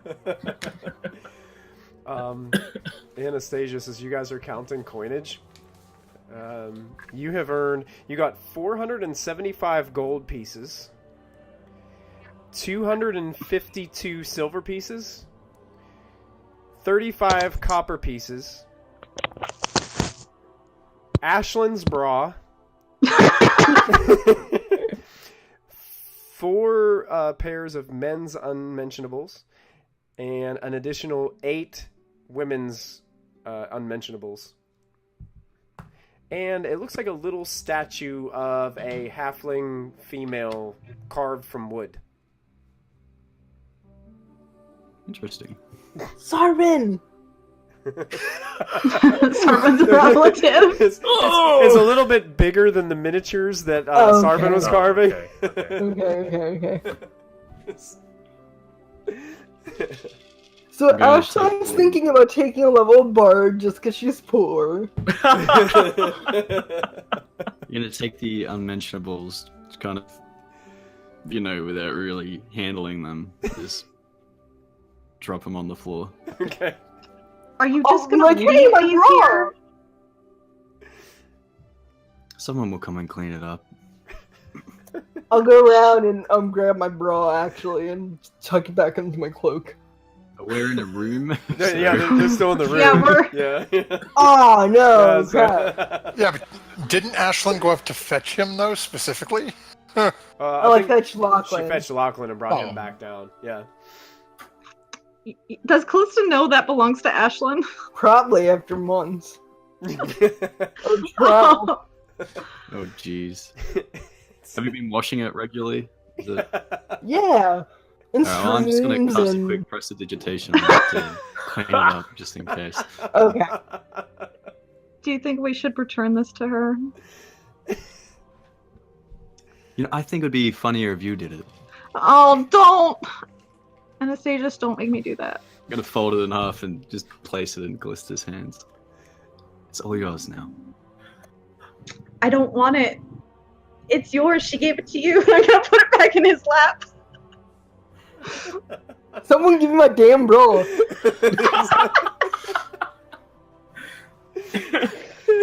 Alright, I'll throw it over my shoulder. We still have more to talk about, but we should go check on the others. Walk out then. So finally, I will put my cloak back on and go down. So I'm hiding the crystal ball. Yep. Okay. Keep- And you guys notice Callista and Anastasius make their way down the steps. Anastasius, Ashlyn, you notice right away that he's got your bra over his shoulder. That's where it went. Yes, I think you forgot this last. Thank you. I'm gonna try to put it back, and it just doesn't work. So I'm just gonna put it in my pocket. All right. And you guys are all just kind of enjoying some breakfast here. So many breakfast meats. Absolutely, anything provided, especially at Anastasius's table. Oh yeah. Everything keeps on being brought out to make sure that you guys are well fed. So Molfin specifically sitting just one table away from the group, just same cup of tea, eyes down on his hand, and the cup of tea. So Lachlan and Callista, you guys recognize Molfin. His attitude, his demeanor right now is a lot similar to when you guys were rushing out from that demonic experience that you guys had with Kella and the Hand of Yartar. Uh-oh. You seeing what I'm seeing over there? Yeah, and I think it's my fault again. What did you do to him? I was reading Moby's letter and he saw it. Ooh. Yeah, touchy subject. Maybe should we go see if he's okay? He was a dick last night. Okay. He's like, yeah, true. I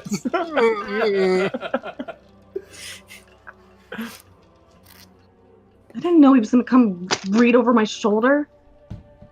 Maybe you should do that in your room now.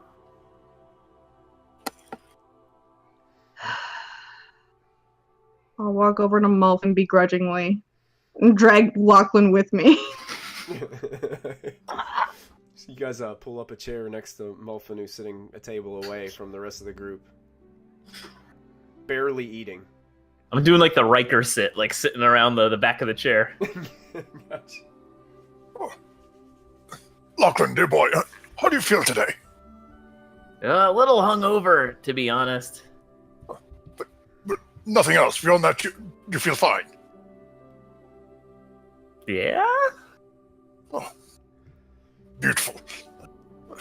You okay, Mofin. Grips? You okay? Did you cast a spell on me? Did you, like, curse me or something? No, I may have got into a little tiff with Calista last evening, and A little? she poured some water on me. 2 drops. 2 raindrops, Molfin. And perhaps I dropped a little grease on her. Like a gallon. But it was only a 10-foot square blob. Yeah, I've been in that before. That's really hard to get What out did you of. do? Why are you asking Lachlan how he's feeling like this? You stormed upstairs, and the last time you stormed off, devils were summoned. What did you do?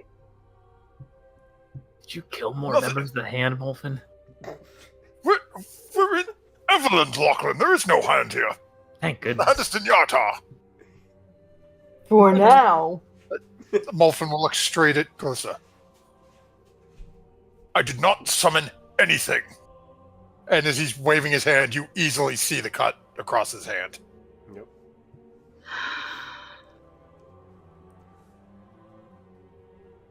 Then what did you do if you didn't summon demons? You did something.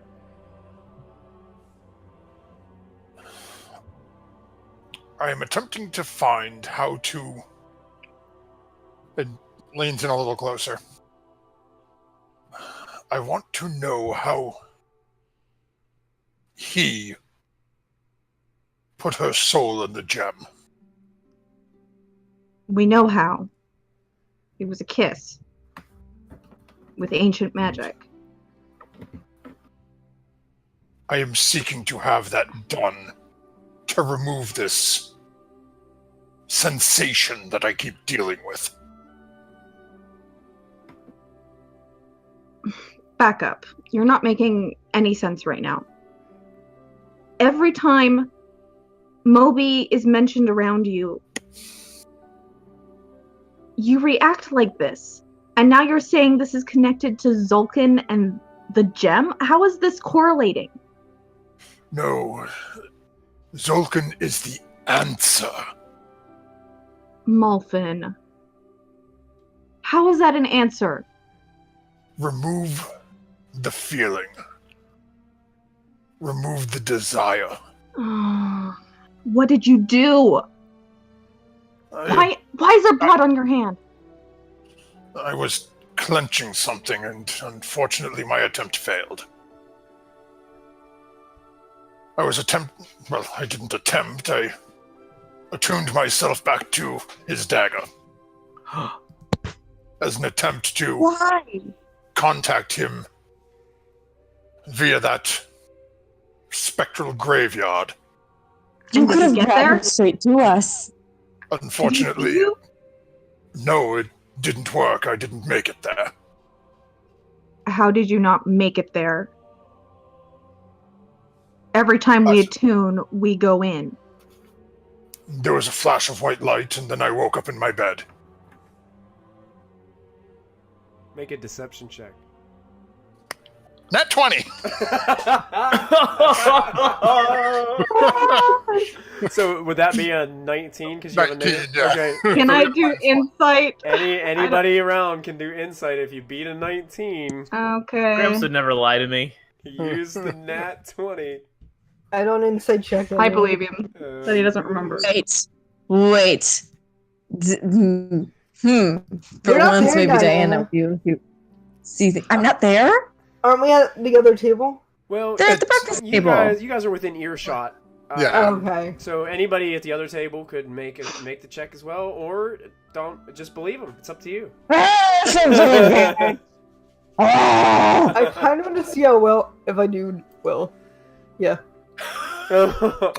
Ashlyn, something is a little bit of a miss. Mofin, if you want to describe it to Ashlyn, you can. But It's as you're watching as he's, or as you're overhearing as he's talking with Callista, you can hear minor catches in his voice. You know, it's not a lie, so to speak, but you know that there's more that's more under there that's not being said. You ain't truthin'. You ain't truthing. It's Is that what you said? Ashlyn, you're not so much sure that it's not the truth, but per se, maybe he's just holding back. Okay, let me rephrase that. You omitting something. What do you mean, Ashlyn? I don't know. And she's got her mouth full of breakfast meat. You just omitting something. Oh, you know. Molfin, are you omitting something? Or a lack thereof. There's something again, don't worry. More sausage. Molfin is literally glaring hatred at the side of Ashlyn's head right now. I love you too. No. Molfin, what is going on with you? Do you remember Nightstone? Yes, Too well. of course. Well, it appears that Lachlan, Moby, and myself, in our dealings with the goblins and running around, may have accidentally walked into a home that was warded. Oh. And Callista, you are the only one in the party that knows what that door said, because you're the only one that could read it. Yeah. Of course, Ashlyn wasn't there. No. Diana didn't go near that building. Yeah. So, suffice to say, 3 individuals were marked with the Devil's Curse. What? Who were they? Now, Even Ashlyn face palms at that. now only one is. Excuse you? The curses Molfin? have been removed from 2.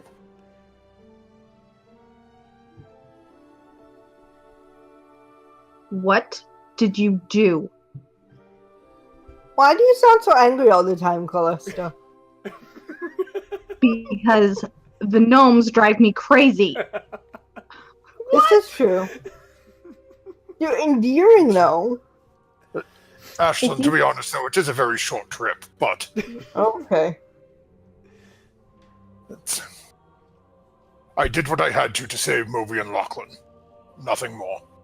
What? Without consulting us? What did you do? But that's noble. Mean. Explain. Explain yourself, Molfin, right now.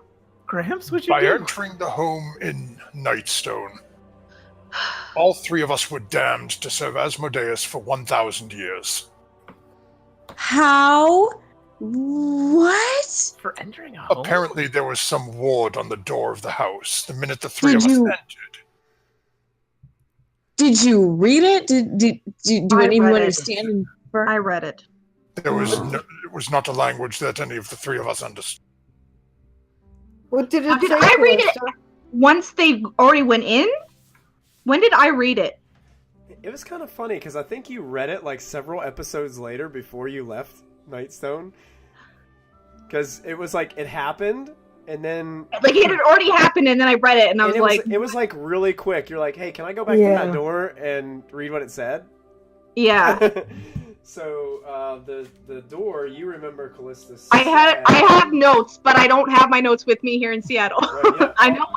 I wrote it down. Yeah, I'll read it to you as soon as I can pop it up here. Here it is.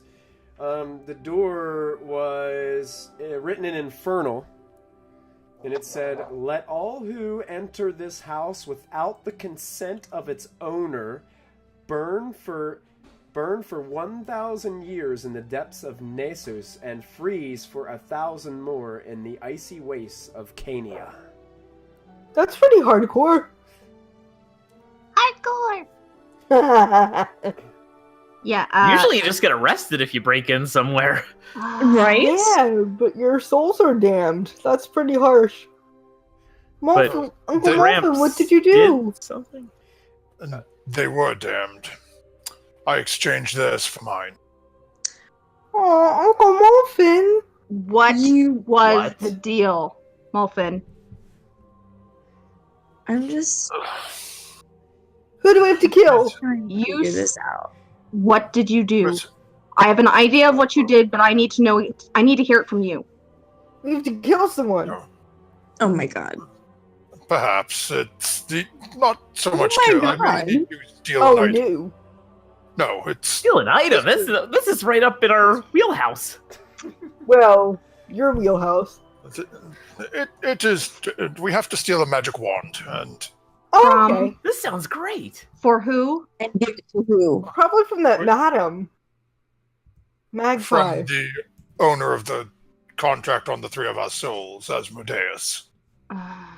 So What? a demon thing. A Sounds- demon lord? Harder. Well, technically, the Lord of the The- Nine Hells, and a Yeah, the. but Yeah. Mm-hmm. And what are you stealing for the Lord of the Nine Hells? I'm stealing a magic wand for him. From where? Would I know where Orcus resides? You know Orcus resides in the Abyss. He has a lair there. But you don't know many details about it. Go ahead and make a... Let's call it religion check. We'll just call it a religion check. I was gonna make a religion check, but then my roll 20 froze up. Okay. I don't have religion. Molfin, Well- from the books that you've learned, you have read Orcus's name before because a few episodes ago you called out to him. Yes. So, Uh, and you I know know... him and the Raven Queen are like this, so... Yeah, you know they're like this, and the reason that they're like this is because the Raven Queen is in a realm where souls kind of... It's kind of like a transfer area of souls. They go to the Shadowfell to find their destination towards where they are going to go for the rest of their, being. Whereas Orcus, being the demon lord of the undead, is all about reanimating dead creatures to serve in his undead armies. Irony right there.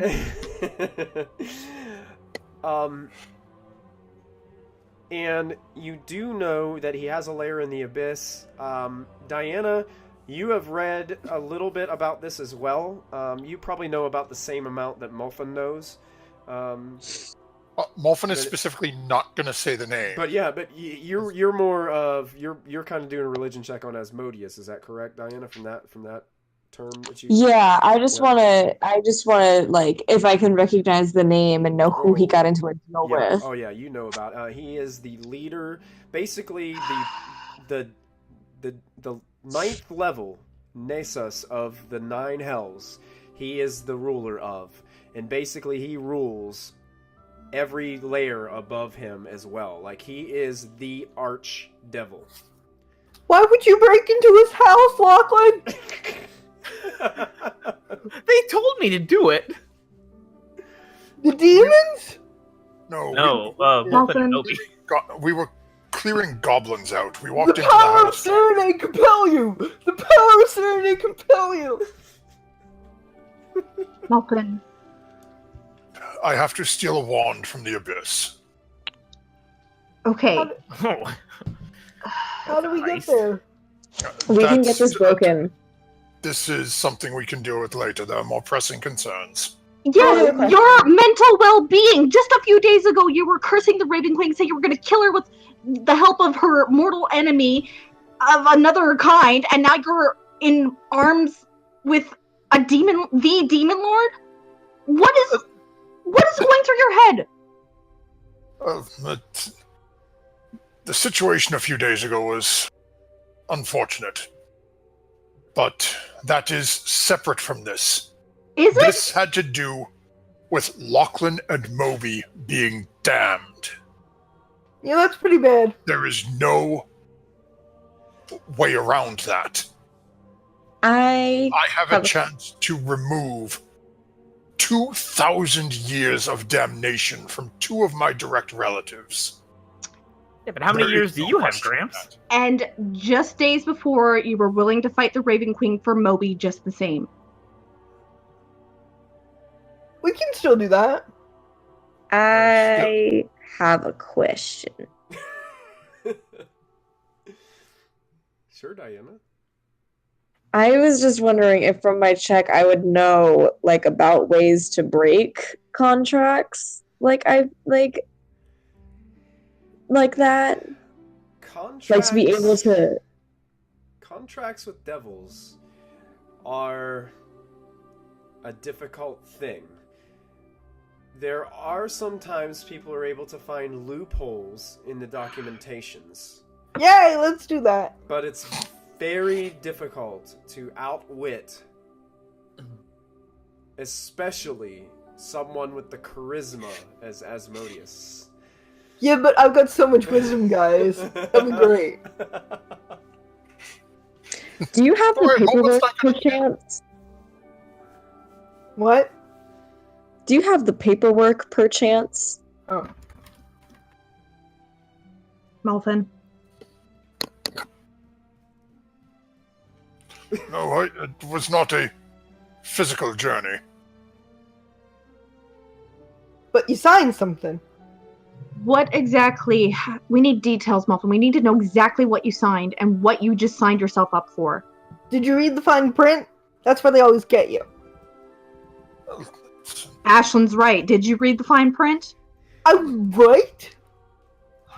Very much so. It's a little frightening to hear.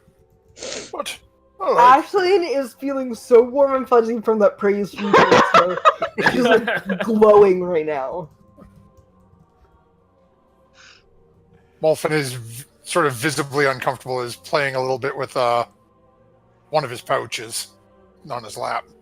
Oh no. And, well, I read through everything. He put it in front of me before I signed it. He's gonna Bad. throw grease on us. Once again, the head turns at Ashlyn. You look shifty, Graham. Uncle Molfin. It's, to be honest, this doesn't involve any of you. Yes, it does. Well, We're family. I mean, But I didn't promise Are any you of you. kidding me right now? Do you really mean what you just said? We're Do you really family. think that it doesn't involve us, Molfin? We're friends. Family. Yeah. Why can't you come to us and talk to us? Why do you have to do everything by yourself? Why do you have to save Moby by yourself? Anastazius is watching very amused right now. Has she Because always the been whole like this? Purpose. As Callista's raising her voice at you, Molfin, a couple of the other tables have stopped eating and they're just like looking over at you guys.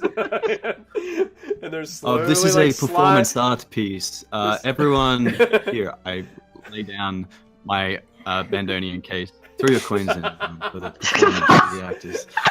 Anastasia. wow. Anastasia, has she always been like this? So feisty. Feisty. Honestly, I haven't seen this side of her, but I like it. Okay. She's like this a lot. The feisty. Callista, my whole purpose in joining the two of them on this, whatever it's turned into be at this point, Family trip. was to keep them out of trouble. I keep him out of trouble, and I point to Lachlan. This is true. And Although Moby time did drown in a... and time Ditch. and time again, I have failed. I'm still here. Yes, and what of the other one? Threw himself off a tower and drowned. He didn't. Walked into it. He He didn't had to drown, be saved by Lachlan jumping in after him. but he didn't. We saved him. Then walked into a church for 5 minutes and came back either 3.5 weeks or 13 years later, depending on which story you decide to believe of him. I believed him. That's kind of weird. Comes back gaunt, pale,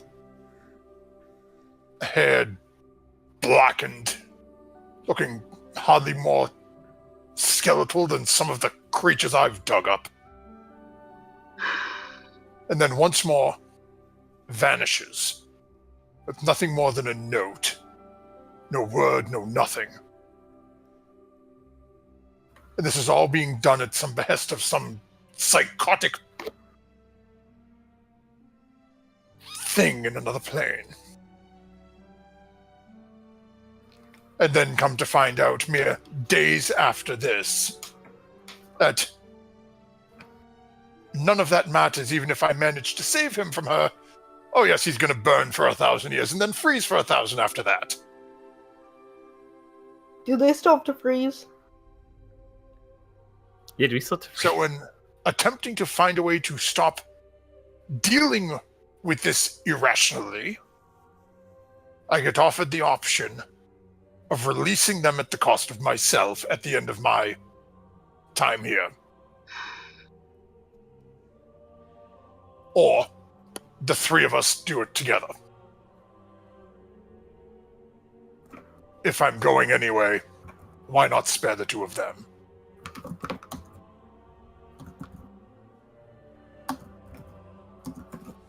It's a simple equation. And you think this is what Moby would have wanted? You think Moby would be happy with this? It doesn't matter whether or not he'll be happy. He's not here. He will never know. He will!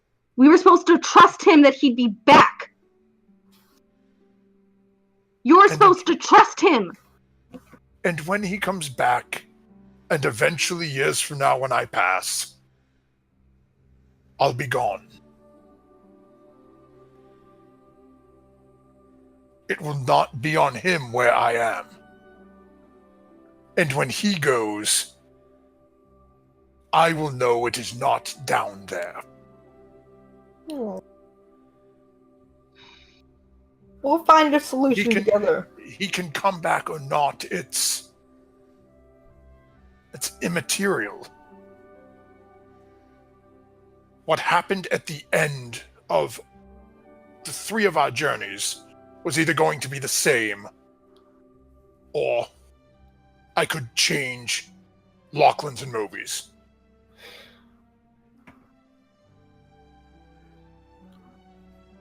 What would you have done for a child, a grandchild?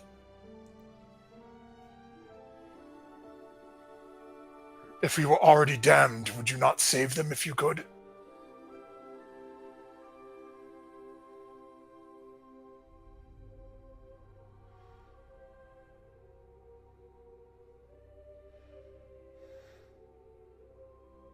The difference, Molfin.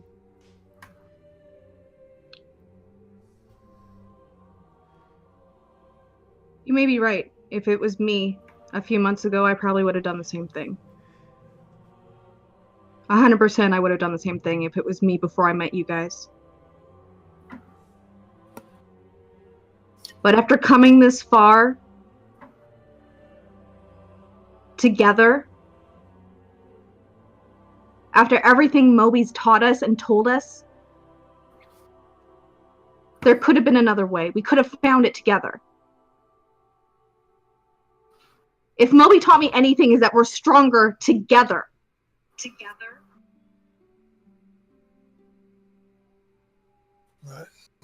Seeing what we have overcome, I do not disagree with you. But everyone wasn't there with me when this happened. Because you run away and you leave. You're just like Moby by leaving and doing it on your own. That's not fair to us either. How do you think we feel watching you go through this?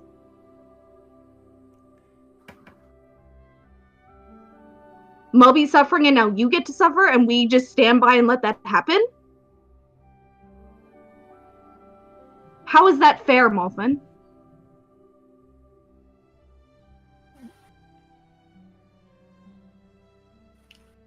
You're right, it's not. And if someone had kept her bloody mouth shut, it never would have been your problem. Don't blame Ashlyn for this. I don't. I'm just irritated that somebody She said cares? something. No, I'm sorry, Uncle Morphin. Don't apologize, Ashlyn. it's not what I mean, Ashlyn, at all. It's often just sort of slumps forward a little bit.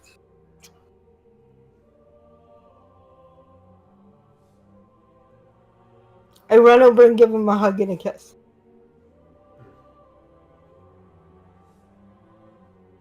We'll find a way, Uncle Molfin, and if anyone can do it, you can.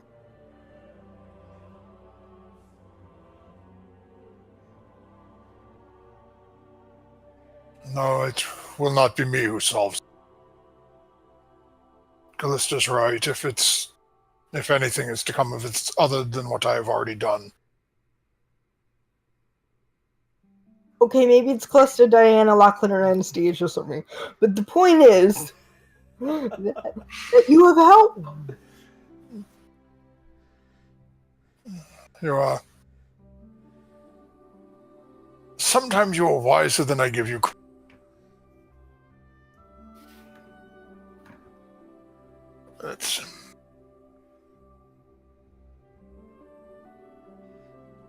Molfin's going to reach into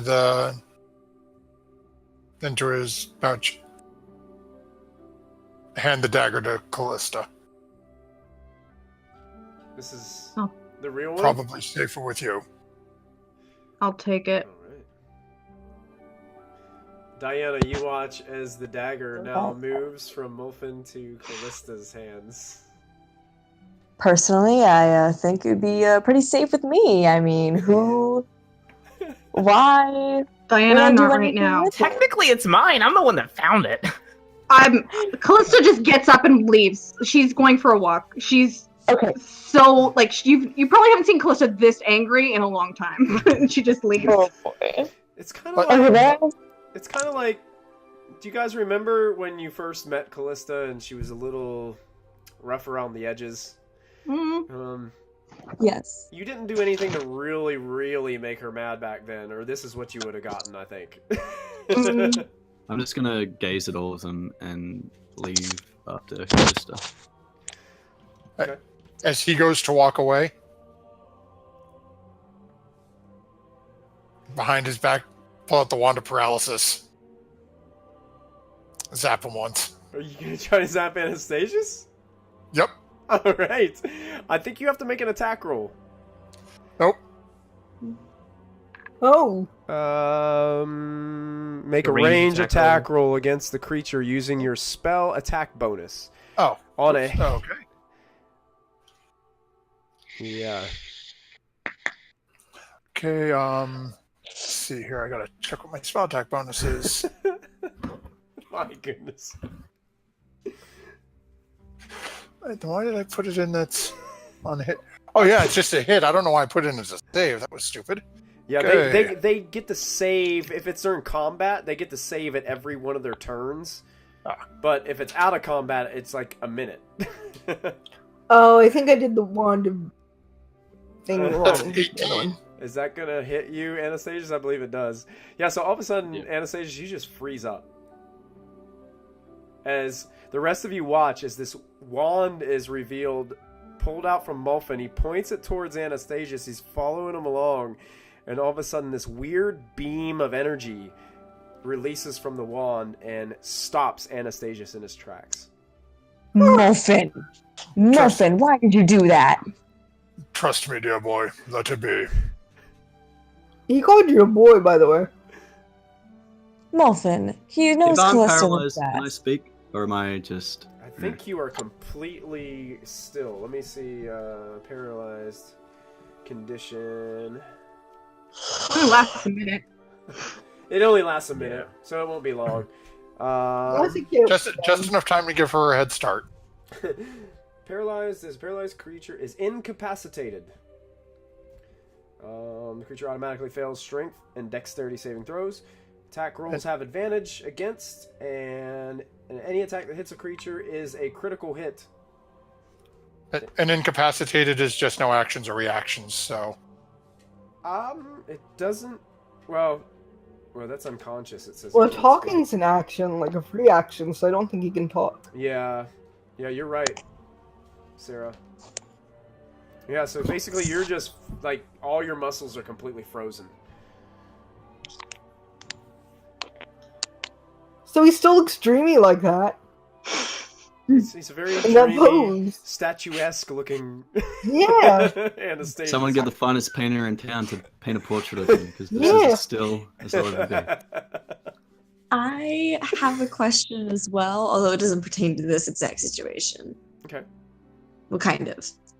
Can I ask it? Sure. We'll put Anastasius's minute on hold while this question is going on.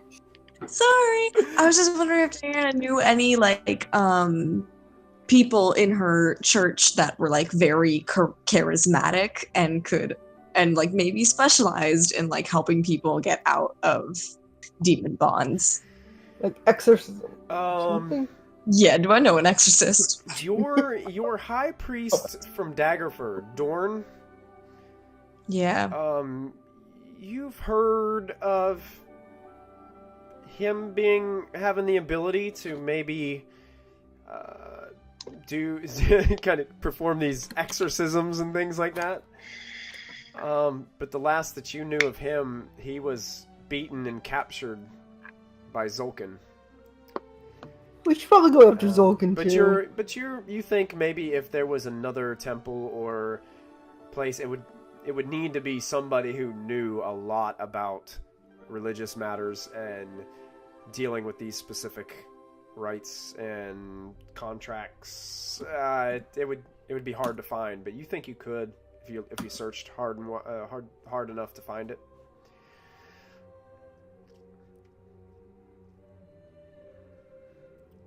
Okay. Molfin, there could be a way out of this where no one has to do anything. Not stealing from Orcus or killing the Raven Queen or being bound in a contract to a demon.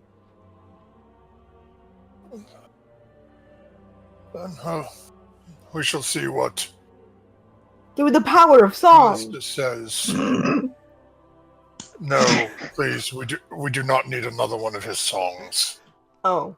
At least we still have another few seconds before he can speak again.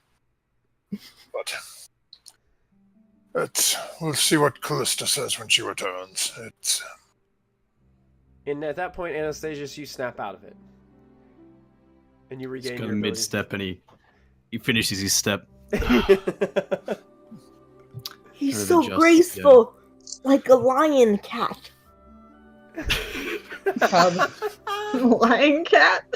Yes. Alright. He adjusts his garb, and I know Molfin was the one that did this. Make a perception check. Or you know what? I don't know how I would roll this. Go ahead and make a perception check. You're not sure. You're not really sure about the other. You've known these guys for just a few days, so you're It's not like really Clue. you're not really sure. Would I have heard what Molfin said after he froze me?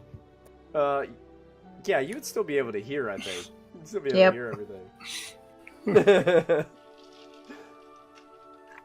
I'm gonna turn around.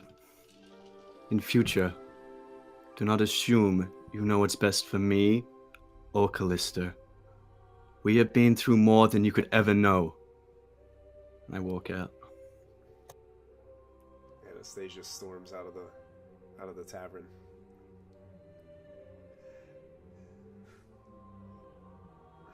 Well, I mean, it's like to storm off that I've offended her. angered today. No, but I'll storm off because I want to go shopping. She's so precious. I love her so much. Ashlyn storms off just because she wants to go shopping. As she goes to start leaving, Molfin's going to cast Mage Hand and attempt to do stealthily as she's leaving, drop 30 platinum in her pocket. Okay. Oh. Sure. 30 You drop 30 platinum into her pocket. Thank you. Make a perception check, Ashlyn, to see if you even realize. Probably really good if you want to, you can go ahead and make. You can make a stealth check, Molfin, if you. Stealth or sleight of hand? Let's do sleight of hand.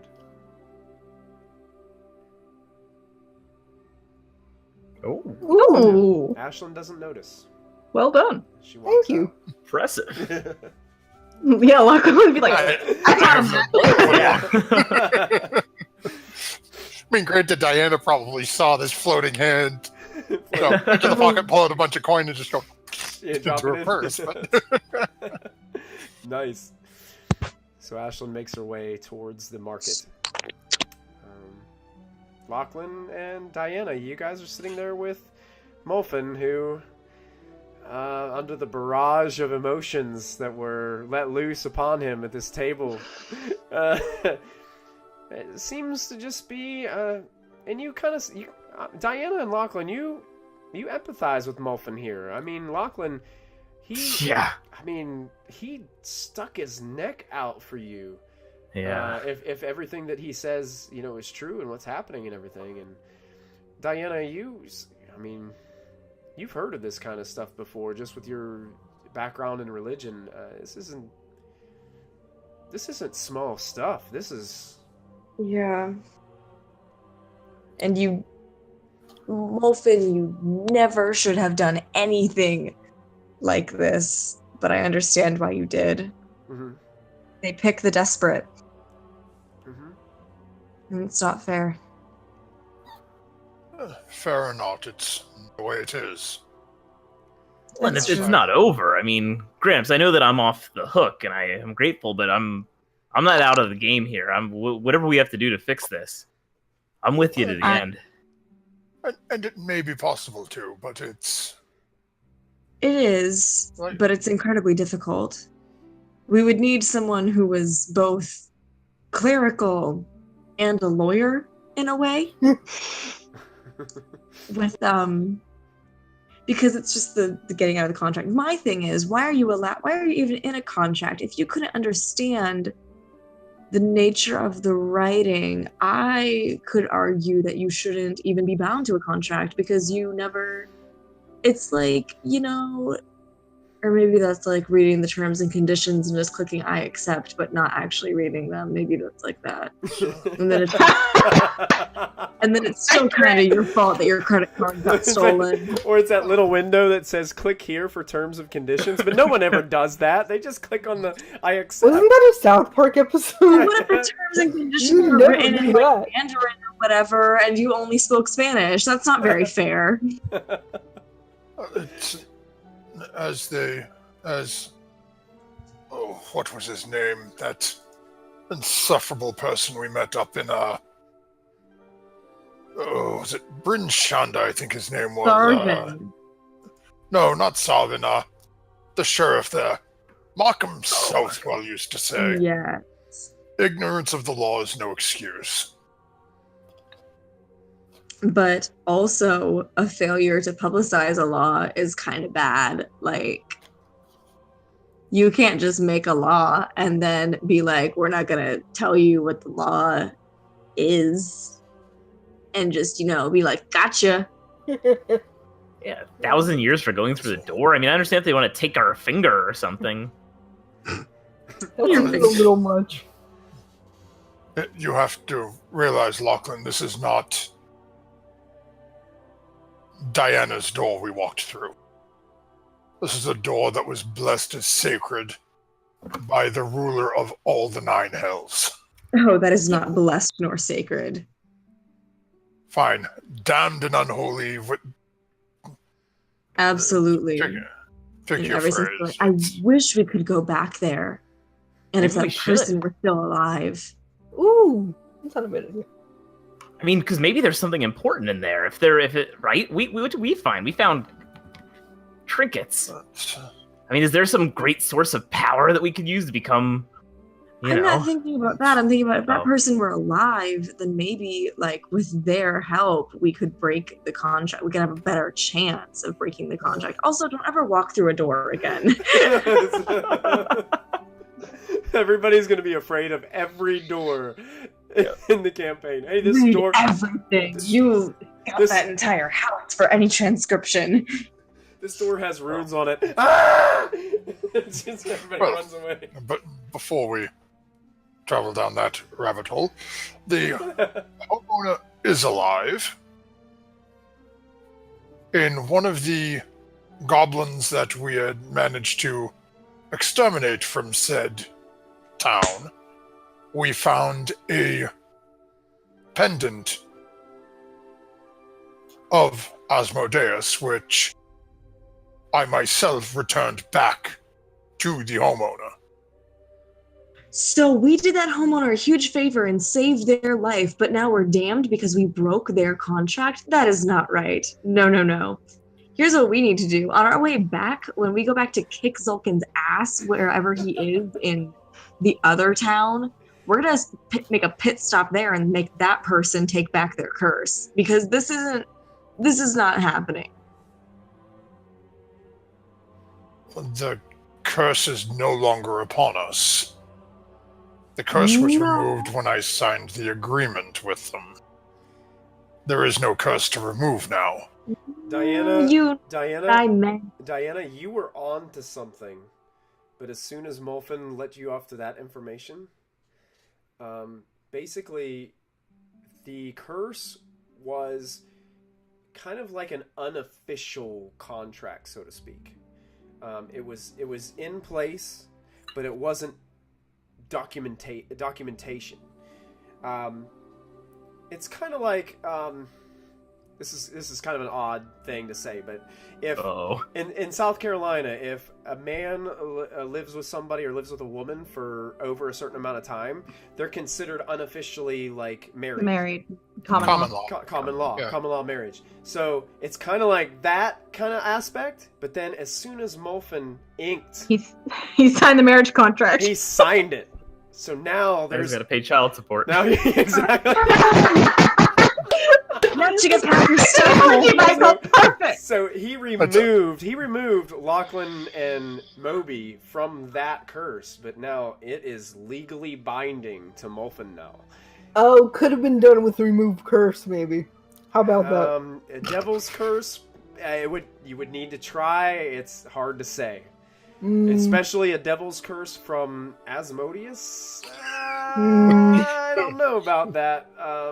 But there are. It's a DC 95. Yeah, You that's can roll a right. D6. It was like a DC 50 before he signed the contract. Now it's a DC 9000. Yeah. That's... Ouch. This is why you come back and you talk to your friends. Yep. Like Melissa No. said. I've learned a valuable lesson today. Diana, something in you tells you not to give up hope, though. But you feel like that this is something that you guys are probably going to have to live with for a while, because it's going to take a while to probably find the right people. This is a really, really big deal. We're all not human. We've got like the next 100 years. I have, yeah. Mofin, just let us know. Let me know if you start to feel darker or like there are things, haunting you in a way, or if you feel like more of these types of creatures are reaching out to you to speak to you, because if they are, I can do something. Well, not something. I could try to sage the room or whatever. Something religious, but Salt Circle, Sage you can the try. room. What does Lachlan's broom have to do with anything? The room. The room. Oh, broom. Sorry. Can't believe I talked to a broom. You're doing more than Yeah, talking about I can't believe you but- tried to sleep with a broom last night. Pfft. Wait, I'm sorry. So, Lachlan, you and a broom. Gramps, please don't regret saving me. I don't. I just have more questions now what that horn-headed weirdo is doing to you people last night. I think he made me gay. I don't.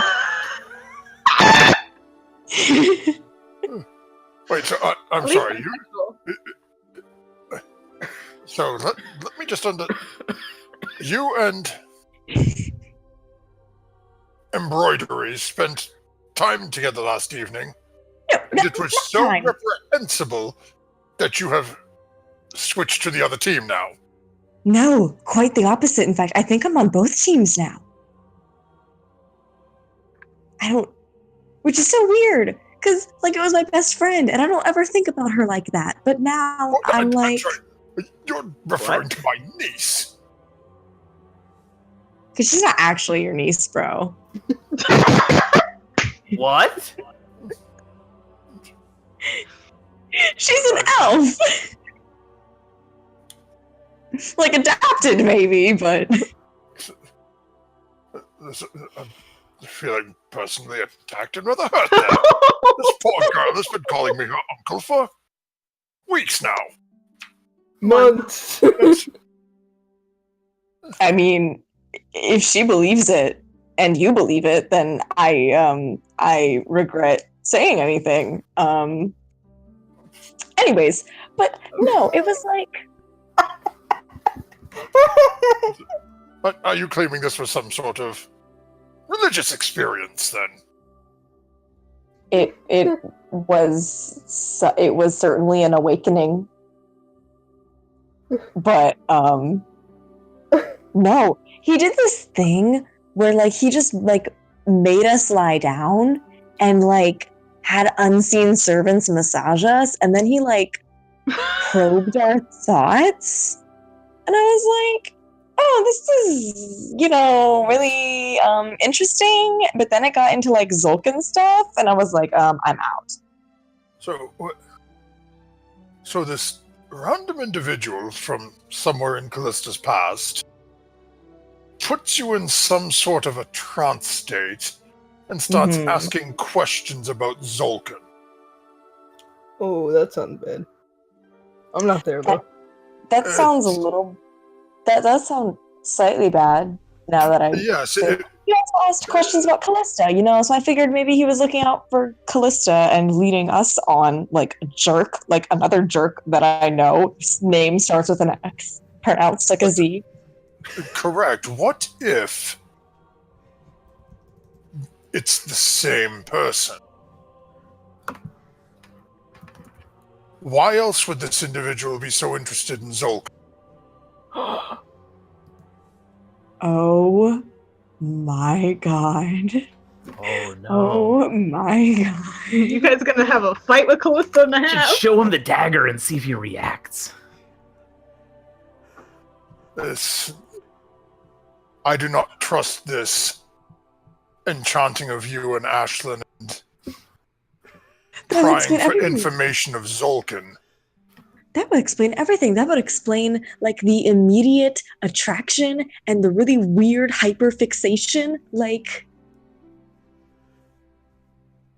Except Zulkin didn't affect me, whereas Anastazius had my mind all crazy the other day. that's true. Anastazius he affects everyone. It has not affected me in the least. Okay, well, you're Zulkin's becoming also stronger. like, you're like you're pretty straight, bro. Fair enough.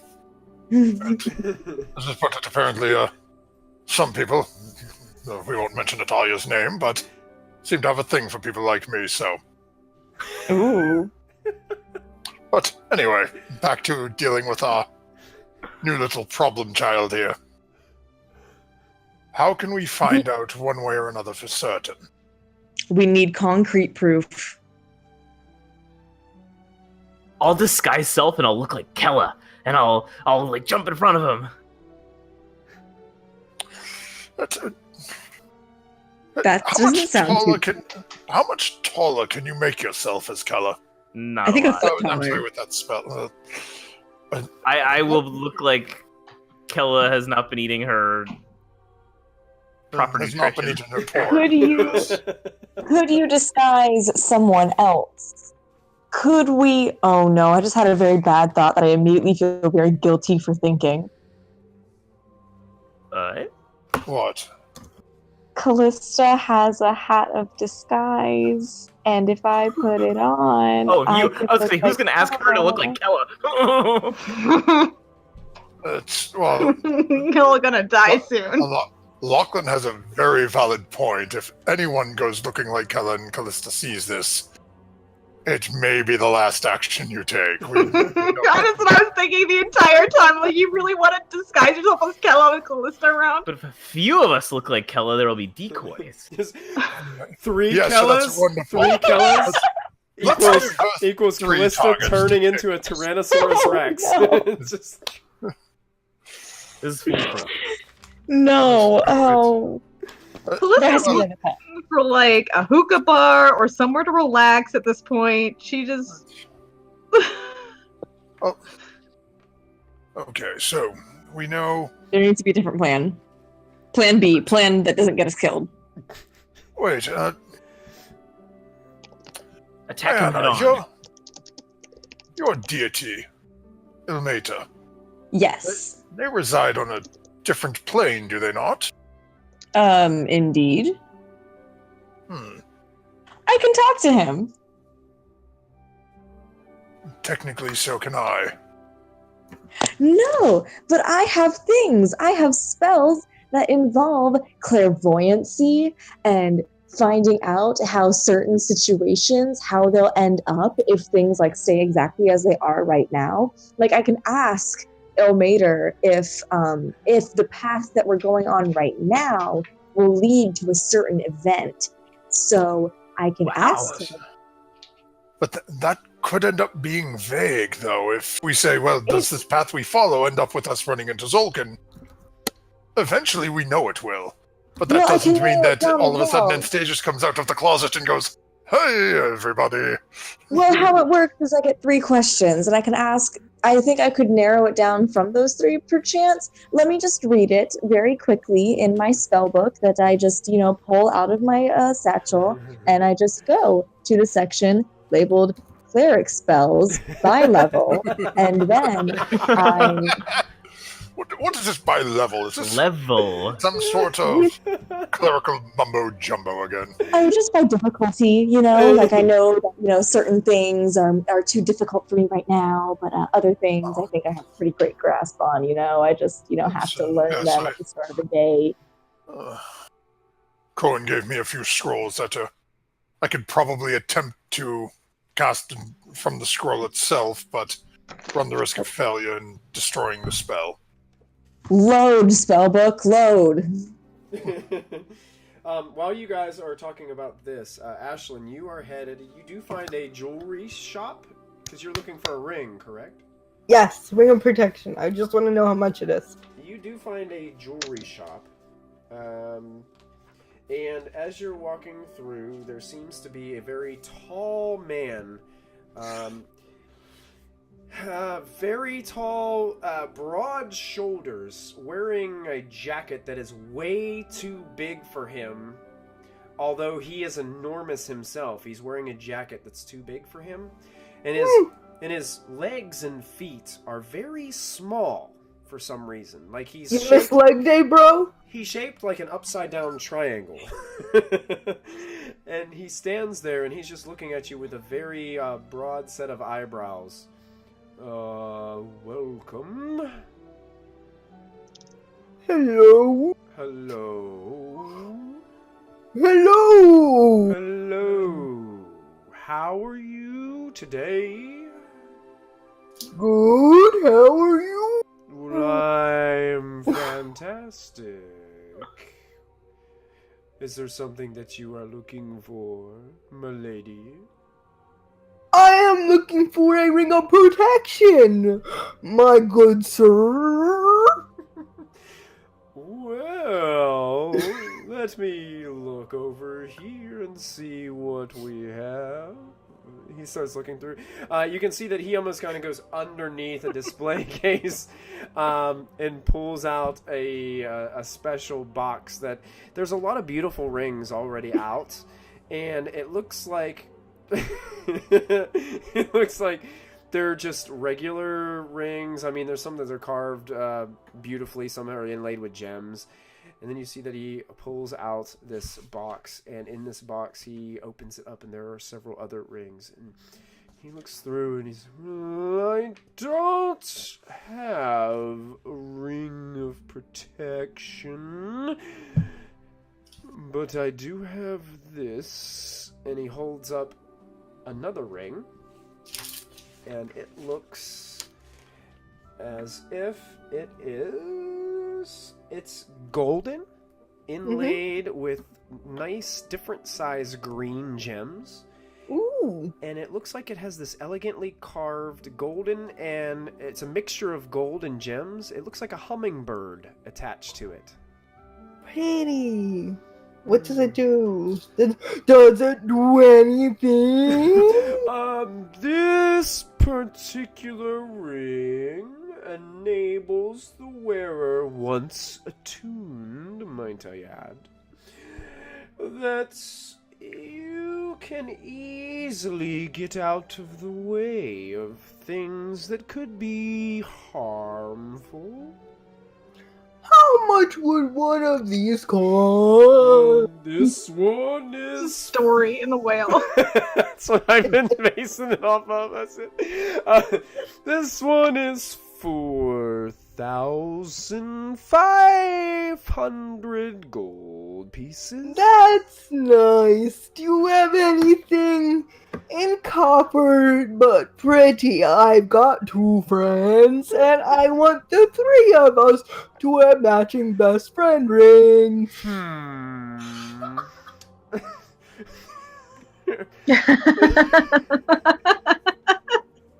This could pose to be a little more difficult. Let me see. All right, here. And he lifts up the first set of rings, and there's a secret compartment that's inlaid with felt underneath, and he pulls out 3 matching rings. Each of them seem to be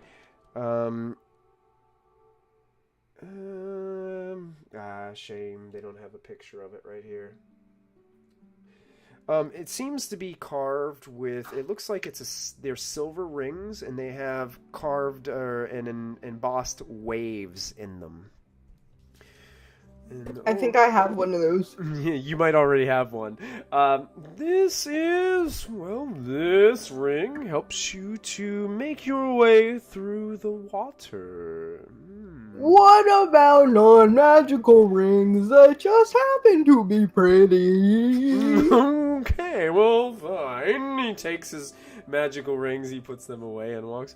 Oh, come this way, and he walks only about 3 feet to the left. and then, Okay. and then slides to a slow stop, opens up a glass case and reaches in and grabs 3 golden rings that seem to be inlaid with a lightish pink gem in the center. Ooh, I think they will love this. How much for each? Oh, these are 25 gold pieces a piece. So 75 gold for the 3. I will get 3 of them. Thank you. You are welcome. Thank you. Goodbye.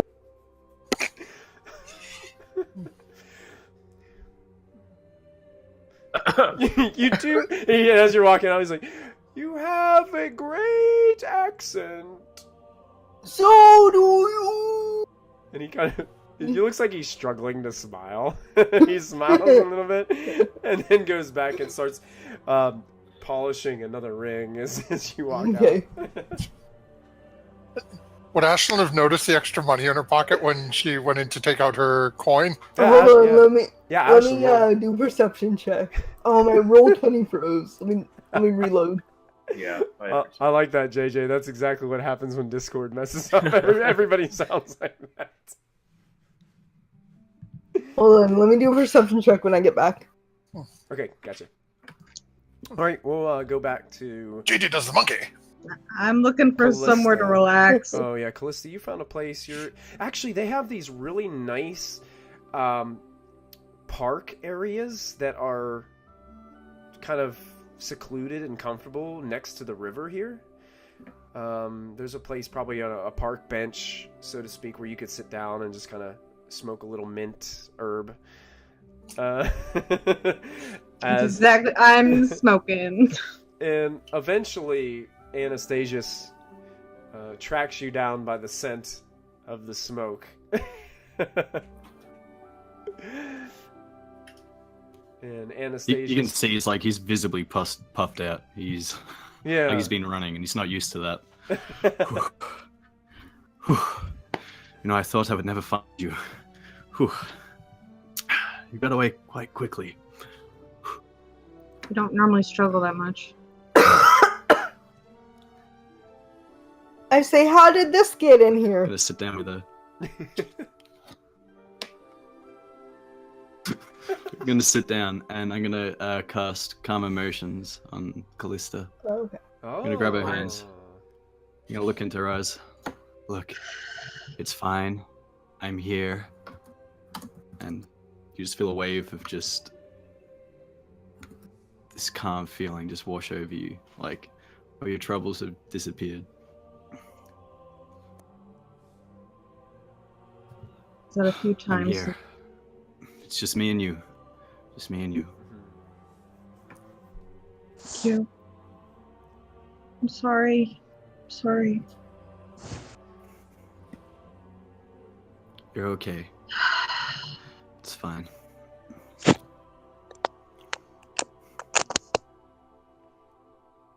I failed him. You haven't failed anyone. I have.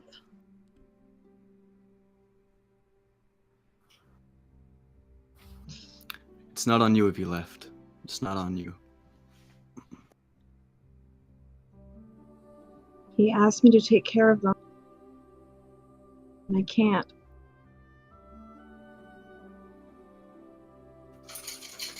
Honestly, I'm it not good seems at like this. it seems I like don't know it'd be a why. good job. Why did he choose me? I'm not. This isn't me. What am I doing, Anastazius? This isn't me.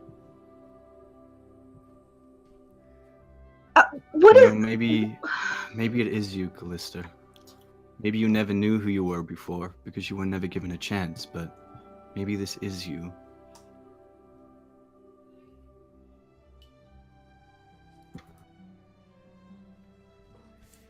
You're still finding out who you are, but I believe this is right for you. I can see they've done you a lot of good. No matter how questionable their morals may be.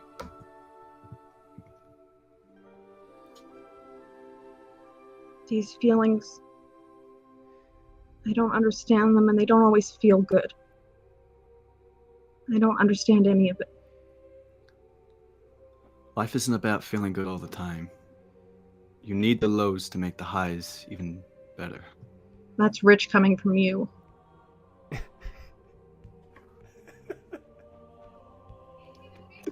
You know, I can give advice, but I can't take it. You know this.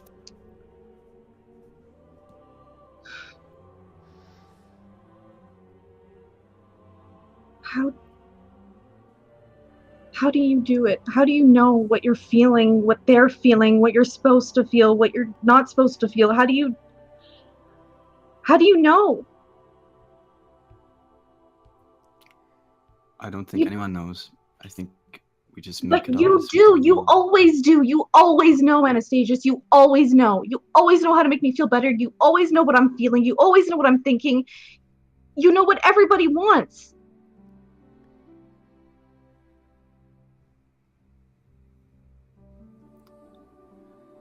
There are just some people you cannot please, no matter how hard you try. It is true I have a specific way with people, but if I hang around people too long, it doesn't turn out very well. And you see the swish of his Anastazius' tail. And you can see the end has been visibly maimed. Like, Yeah, I remember.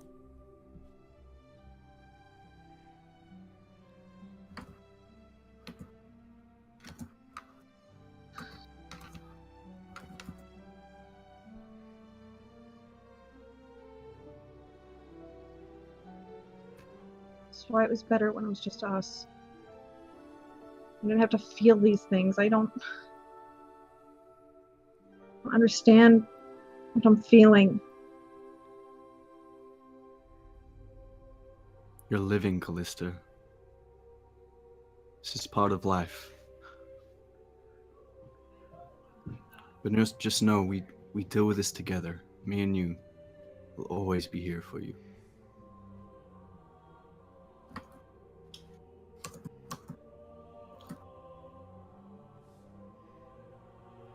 Is it horrible that I want to run away? Again? No, I think we all want to run away sometimes.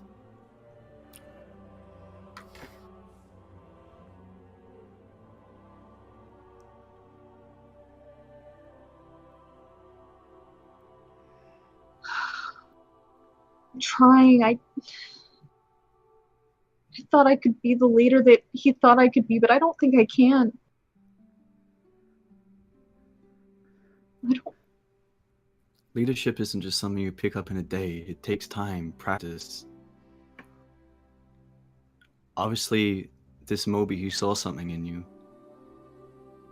And even though you can't see it now, you will one day.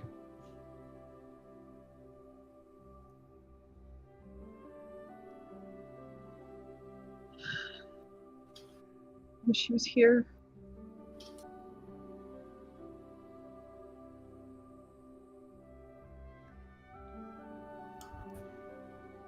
Just gonna bring Callista in and just embrace her. And as that is going on the bench, Diana, are you going to cast that spell? So I was going to spitball question I should ask. Should I Okay. ask?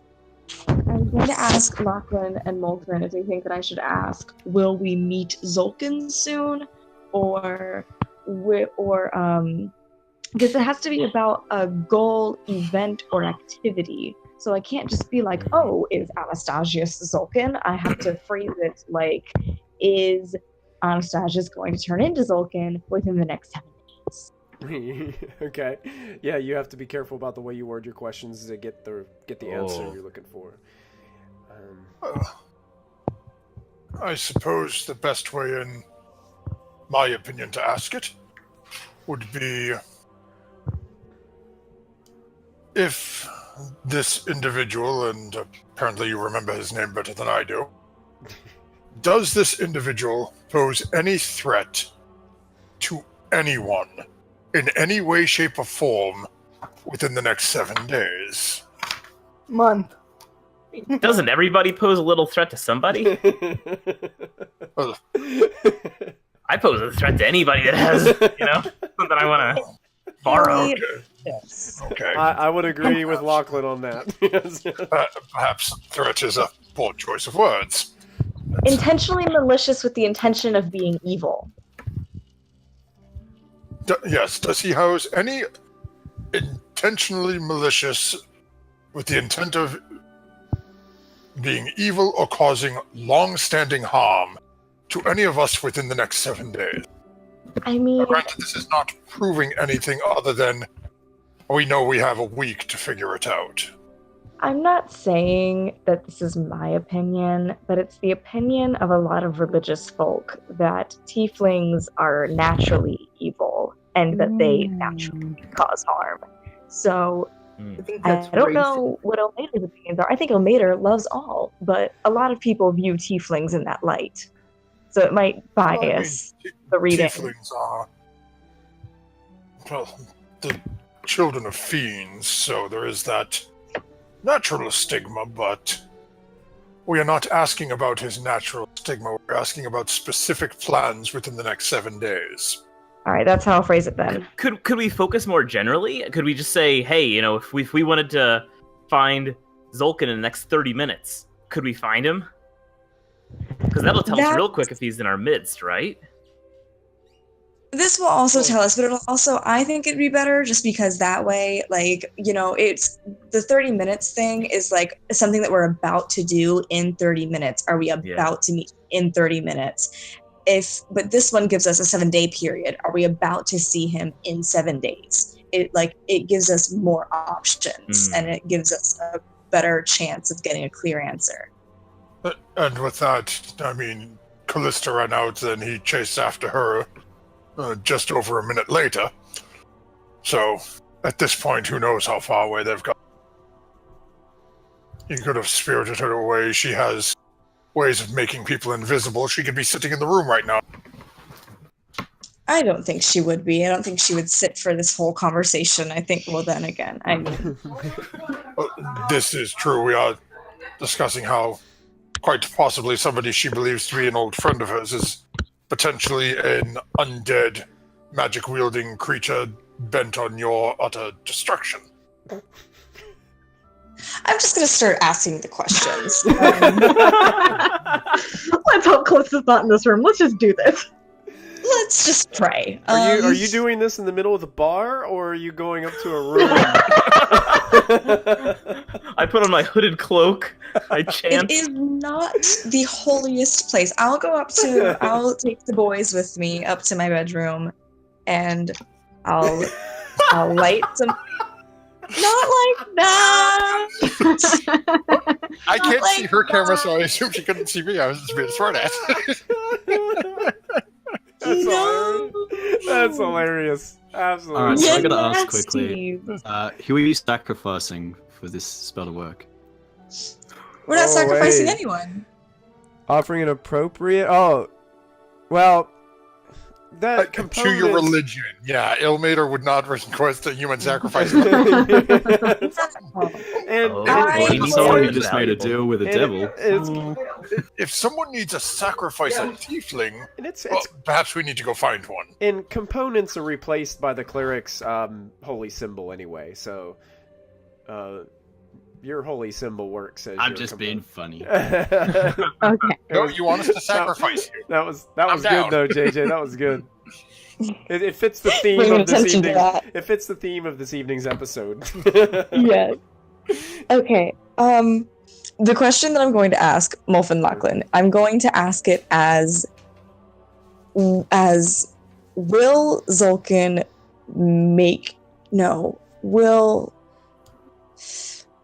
will Anastazius reveal any intentionally malicious actions born of evil intent? Towards us. Okay. Let me write this down. Hang on. Can I pop back in the store real quick while they're doing this? Sure. Anastazius reveal. You have a brooch for my uncle? A brooch? Yes, a pretty brooch for my uncle. I love him. Oh, absolutely. Here's one for 20 gold pieces. What does it look like? I cannot see it in your hand. He holds it down lower. It looks like it's an intricate golden octopus with these little gems in it for eyes. I'm sure he would think that was strange, but he will like it anyway. Thank you! And I give him the 20 gold and I leave. Okay, he says smiles, struggles to smile again as you walk out. Oh, I love him. Stop by anytime. I I'm gonna do something evil to will. that NPC. That's what's gonna happen. You guys want to find out we're gonna do something evil? It's gonna be to that NPC. Yeah, your house tied to a chair. All right. So we are back in the room upstairs with Molfin, Lachlan, and Diana. As Diana is looking over her prayer book. And I'm just gonna. Yeah. Sorry. Molfin's lighting some candles. Lachlan's getting some incense ready. He's like burning the incense. And I'm picturing Wolf walking around in old school, what is it, Monty Python? Yeah, I'm getting into it too. That's not necessary. Thank you. That's it.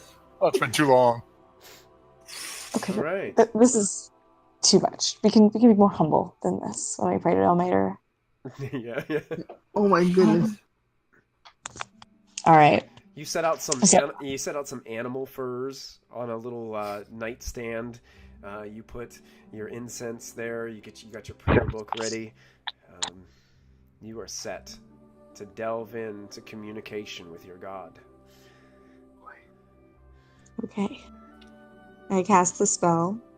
Okay, you guys, Lachlan and Molfin, you guys see Diana go into a deep prayer, and she starts to utter some things that you can't really comprehend.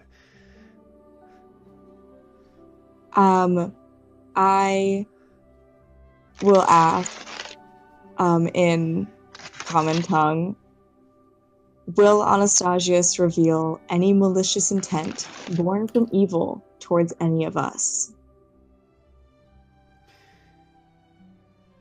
You hear a voice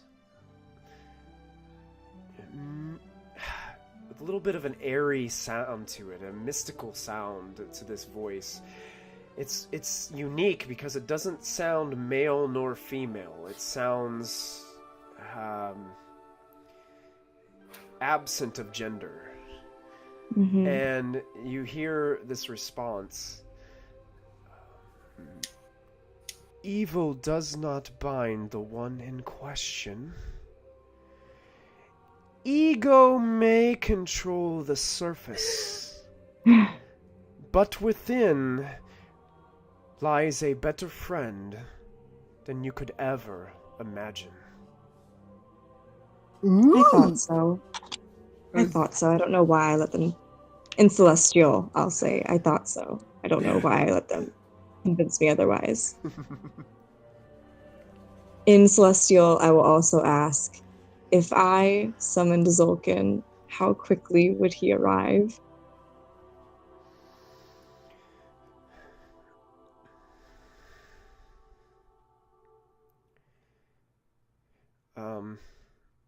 I guess It's for I'm gonna ask you what you mean by summon. If I took the dagger and attuned to it, or perhaps did anything that would grab his attention, how quickly? Also, it says that for like the more questions that I ask, there's a 25% chance that I get a random reading. Right. So you gotta make a roll for that. Okay, so is that after the first question? Yeah, after the first question, like you only get one question per spell, I believe. Yeah, you ask a single question, and after that, you have to cast the spell again. But then you get a 25% chance that it might be a random reading. Okay. So I could ask this, and you could just kind of be like, who knows, a year. Hey, let me. I'm just gonna make a hidden roll really quick. Oh no! I'm gonna bust out the dice. Here we go. Oh. Okay. I'm still trying to figure out which Anastazius was commenting on the paralyzing part. If that was bedknobs and bargains or bedknobs and broomsticks. That's me a little worried. With the attunement of the dagger, the person in question would surely arrive at your doorstep within 4 moons. That's quite a bit of distance. I want to cast it one more time. Pushing your luck. Ooh, 50% chance now. And I just want to ask, I guess, how my temple is doing, and if I don't know, if I stayed, if I went back, how would I find it? I guess. Okay. Let's make a roll.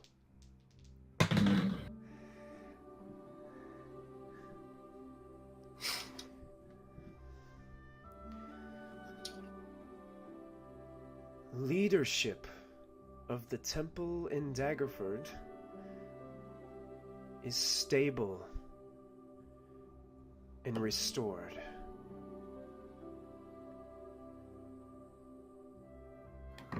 It will soon be in its former glory.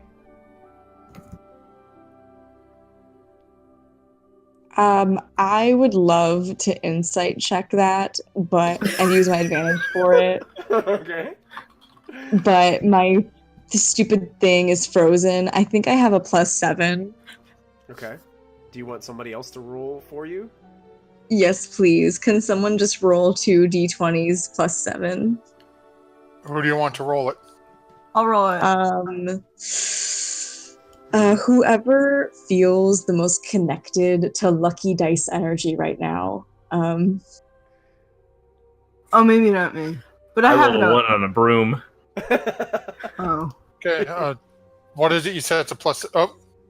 What did I do wrong? Did I roll that wrong? 2 14s you got. Yeah. Yeah, 2 14s. How is that insight? You feel that it is honest. Oh, okay. Sorry. Player knowledge is like that's such BS, but now my character thinks that it's true. All right. You should have let Molfin do it. Thank you, Ilmater. You don't want to ask any more questions? I think we'll be That's already- fine. It's already. Whoa. It's 15 minutes over. Oh, yeah. So 75% chance of a random reading. Just a random reading all around. Let's do it. So as you come out of this prayer, you open your eyes and see Molfin and Lachlan both kind of looking down at you. So? Molfin staring more at the gem than necessarily face. Is the gem? Wait, last episode did she get the gem in the In the Yeah. plate now? And the Iron Man and the Iron Man armor with the 2 watermelons stuck up top. Yes, the 2 watermelons Okay. stuff, yeah. No, the watermelons are no longer there. Lachlan drank them last night somehow with the liquor and poured inside them. Oh yeah. Oh yeah, those were orange peels. I Orange forgot. peels, yeah. Orange peels. Ilmater said that Anastazius, though egotistical, is an all-around good person and has no evil intention in him whatsoever. I knew I liked him. I knew so too. After you all just like, sure. He kind of like suggested to me and Diana some really weird stuff while massaging us, so you know that's kind of sketchy. But really, really weird though. Like maybe he's not evil, but he's kind of weird now. You know. yeah, I like people like that. you would. You talk to a broom. Actually, you're not there. I'm there now. I want to be there. I don't know. I'm done You shopping. Okay. So as There's you... More Okay, to be go ahead, thought on this. Why was he digging so close into your mind then? I He think may not be out of evil, but there is more behind this, it feels.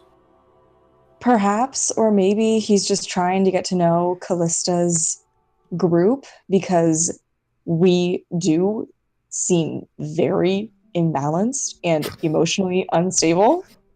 I'm fine. You summon demons. I have my soul in a gem. I'm the only Lachlan- normal one here. No, Lachlan's got something going on. Ashlyn, something as well. We can't really say for sure. He just wants to know But at who the he's same- dealing with. But at the same point, he's only questioning you and Ash. I'm sure Yes, that he had ma'am. intentions to question Lachlan as well. I was a little bit busy the other night. Quite.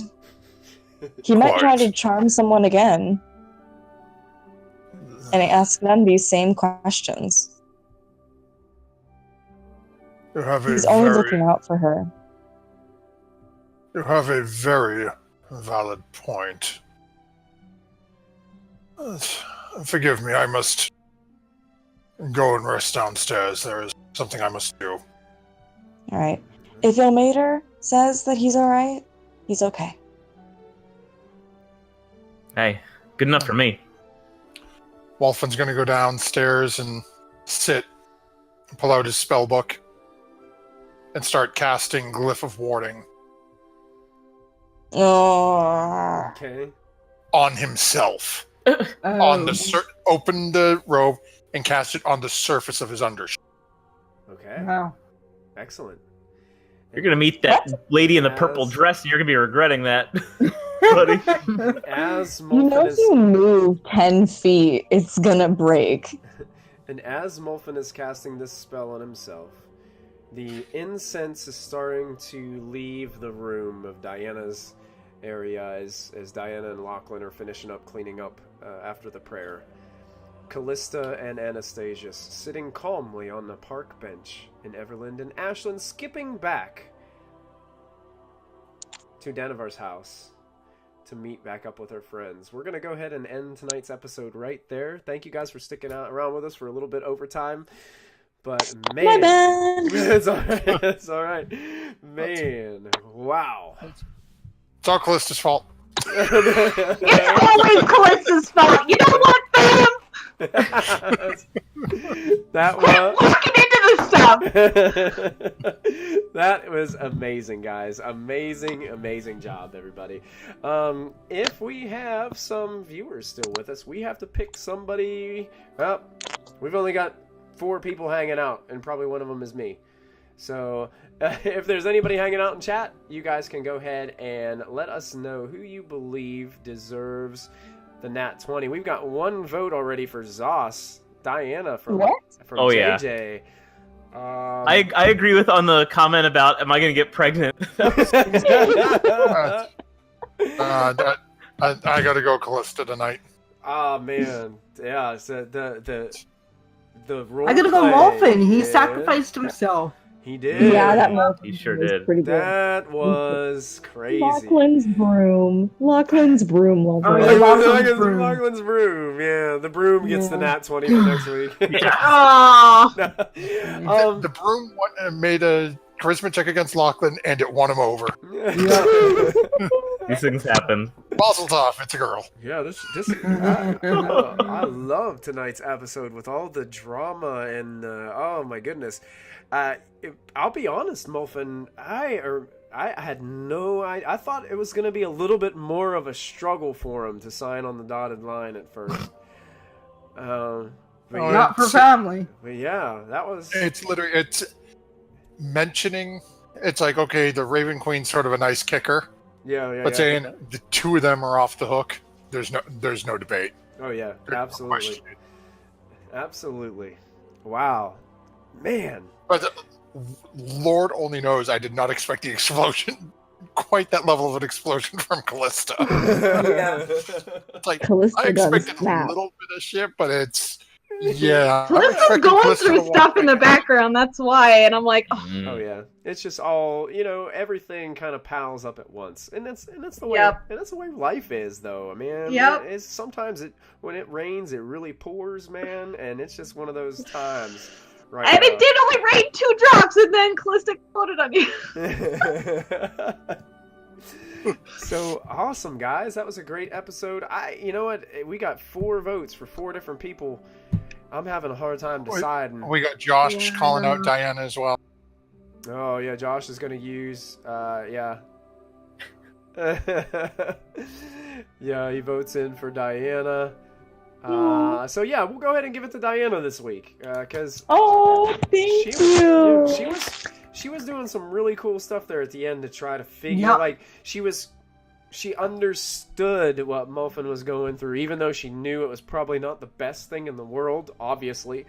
But she was really diving deeper into, hey, how can we fix this together, and then coming up with this idea at the end to reach out to her deity. That was a great idea too. I was going to ask. I think I'm going to ask in the future what, like, how we can help Molfin, but I didn't know how to word it this time around. So I just, Yeah, Yeah, it gives you time to think about it. it gives you time to think about it, and you'll get that spell back, and you can do it again. That's a pretty high level. And you spell. can nat 20 insight your deity this. Yeah. So that was awesome. Yeah. So Is Callista gonna murder Molfin in the next 7 days? Good question. Yeah, That's that's a Gateball complete says lie. maybe. hey, Praetor, Gateball says better odds than not. Praetor's Rejects, thank you for hosting us. We appreciate it.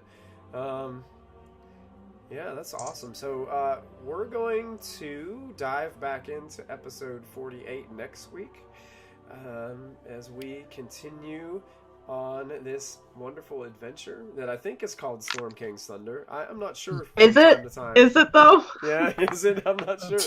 I'm not sure what module we're in. It's like all these. We already notes. changed modules the moment you pulled in like Zulkin and the these- Dagger of the Soul, and now all these this. all these notes. Yeah. Oh my gosh. Well, And at least each one of us has at least a page and a half in that little packet. Yeah. Well, yeah, that was awesome. Don't forget, guys, that we're back at Tomb of Annihilation on Monday. Is that right, Matthew? Yep. Okay, so Okay. We are back. We'll be back with Tomb of Annihilation on Monday. Sarah ran an awesome one-shot for us on Monday, and it was very cool. I loved the concept behind the one-shot, so if you didn't get a chance, make sure you go back and check it out. While you're at it, you can subscribe to us on YouTube or follow us here on Twitch and subscribe to us if you want to support us in that way. Don't forget, we will have a new episode of The Modifier on Thursday, and we will have a new episode of Mystic Hour. Wait. I'm trying to think the right way. There. Other way, yeah, that way. Mystic Hour on Thursday, that's 5:30 Pacific time, 8:30 Eastern time, and With all the boys. yeah, Christy, what do we got planned for this talk show? Do we have anything in particular planned, or? I have a few topic ideas planned. Like I'm hoping to delve into like more character developing and like one-shotting versus campaigning. I also want to get the guys' perspective on some of the female topics we were discussing in the first 2 episodes. Oh, cool. Yeah, I haven't really have it fully planned yet because I'm in PAX and I'm enjoying myself, so I haven't done any work at all. But I have some basic ideas, but I will send you guys a list over when I get back to Canada of what exactly we'll be discussing. But yeah, Alright, we'll yeah. be. MG, are you in as well? I have to check my schedule. Okay, so at the very least, we have Michael, Matthew, and JJ. Yeah! Yay! We get to be on Mystic Hour, guys. Yeah! Yes! Look what the cat drug in. Oh yeah! Oh yeah! Be a hype man for your own show. It's gonna be funny. I'm gonna look really stingy on the modifier. I'm just gonna be okay. Now I gotta quickly go get cleaned up. Just like, No, dude, make sure you check out Christy Mystic Water next tower, man. Got some cool people on it. that's it. Hi guys, That's how a you doing? great voice. Toby gnarly. Dude, Awesome. be totally rad, man. Also, do not forget that in September, actually next Friday, Waterdeep Dragon Heist releases in game stores. No way. And then, I think a week and a half or 2 weeks later, it comes out to everybody else. It comes out on Amazon and all those other affiliates and things like that.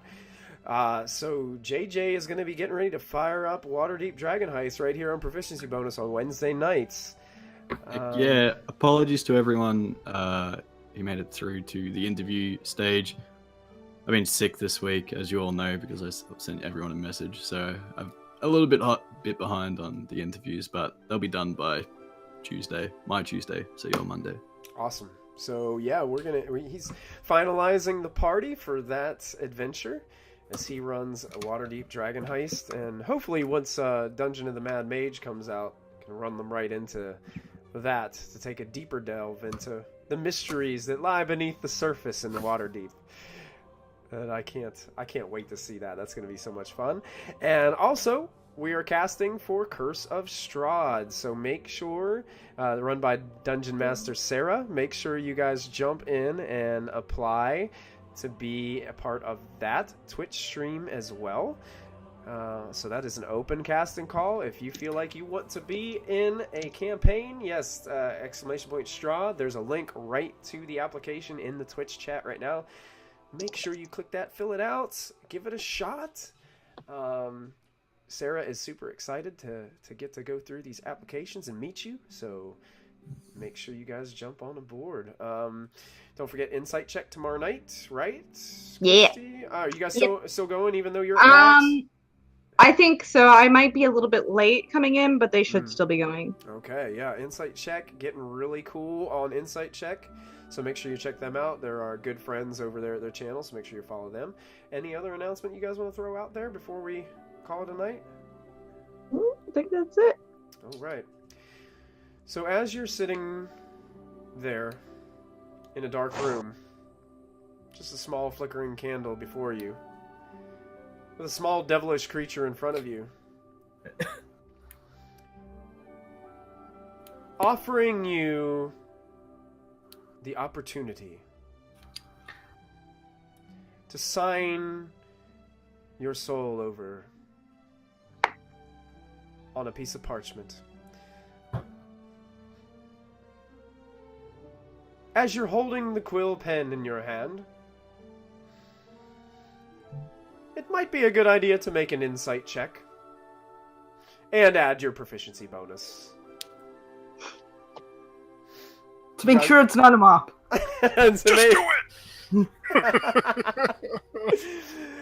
it! So you guys have a great night. Thank you guys for tuning in tonight, and we will see you next week. Bye. We'll see you guys. Love you, bye.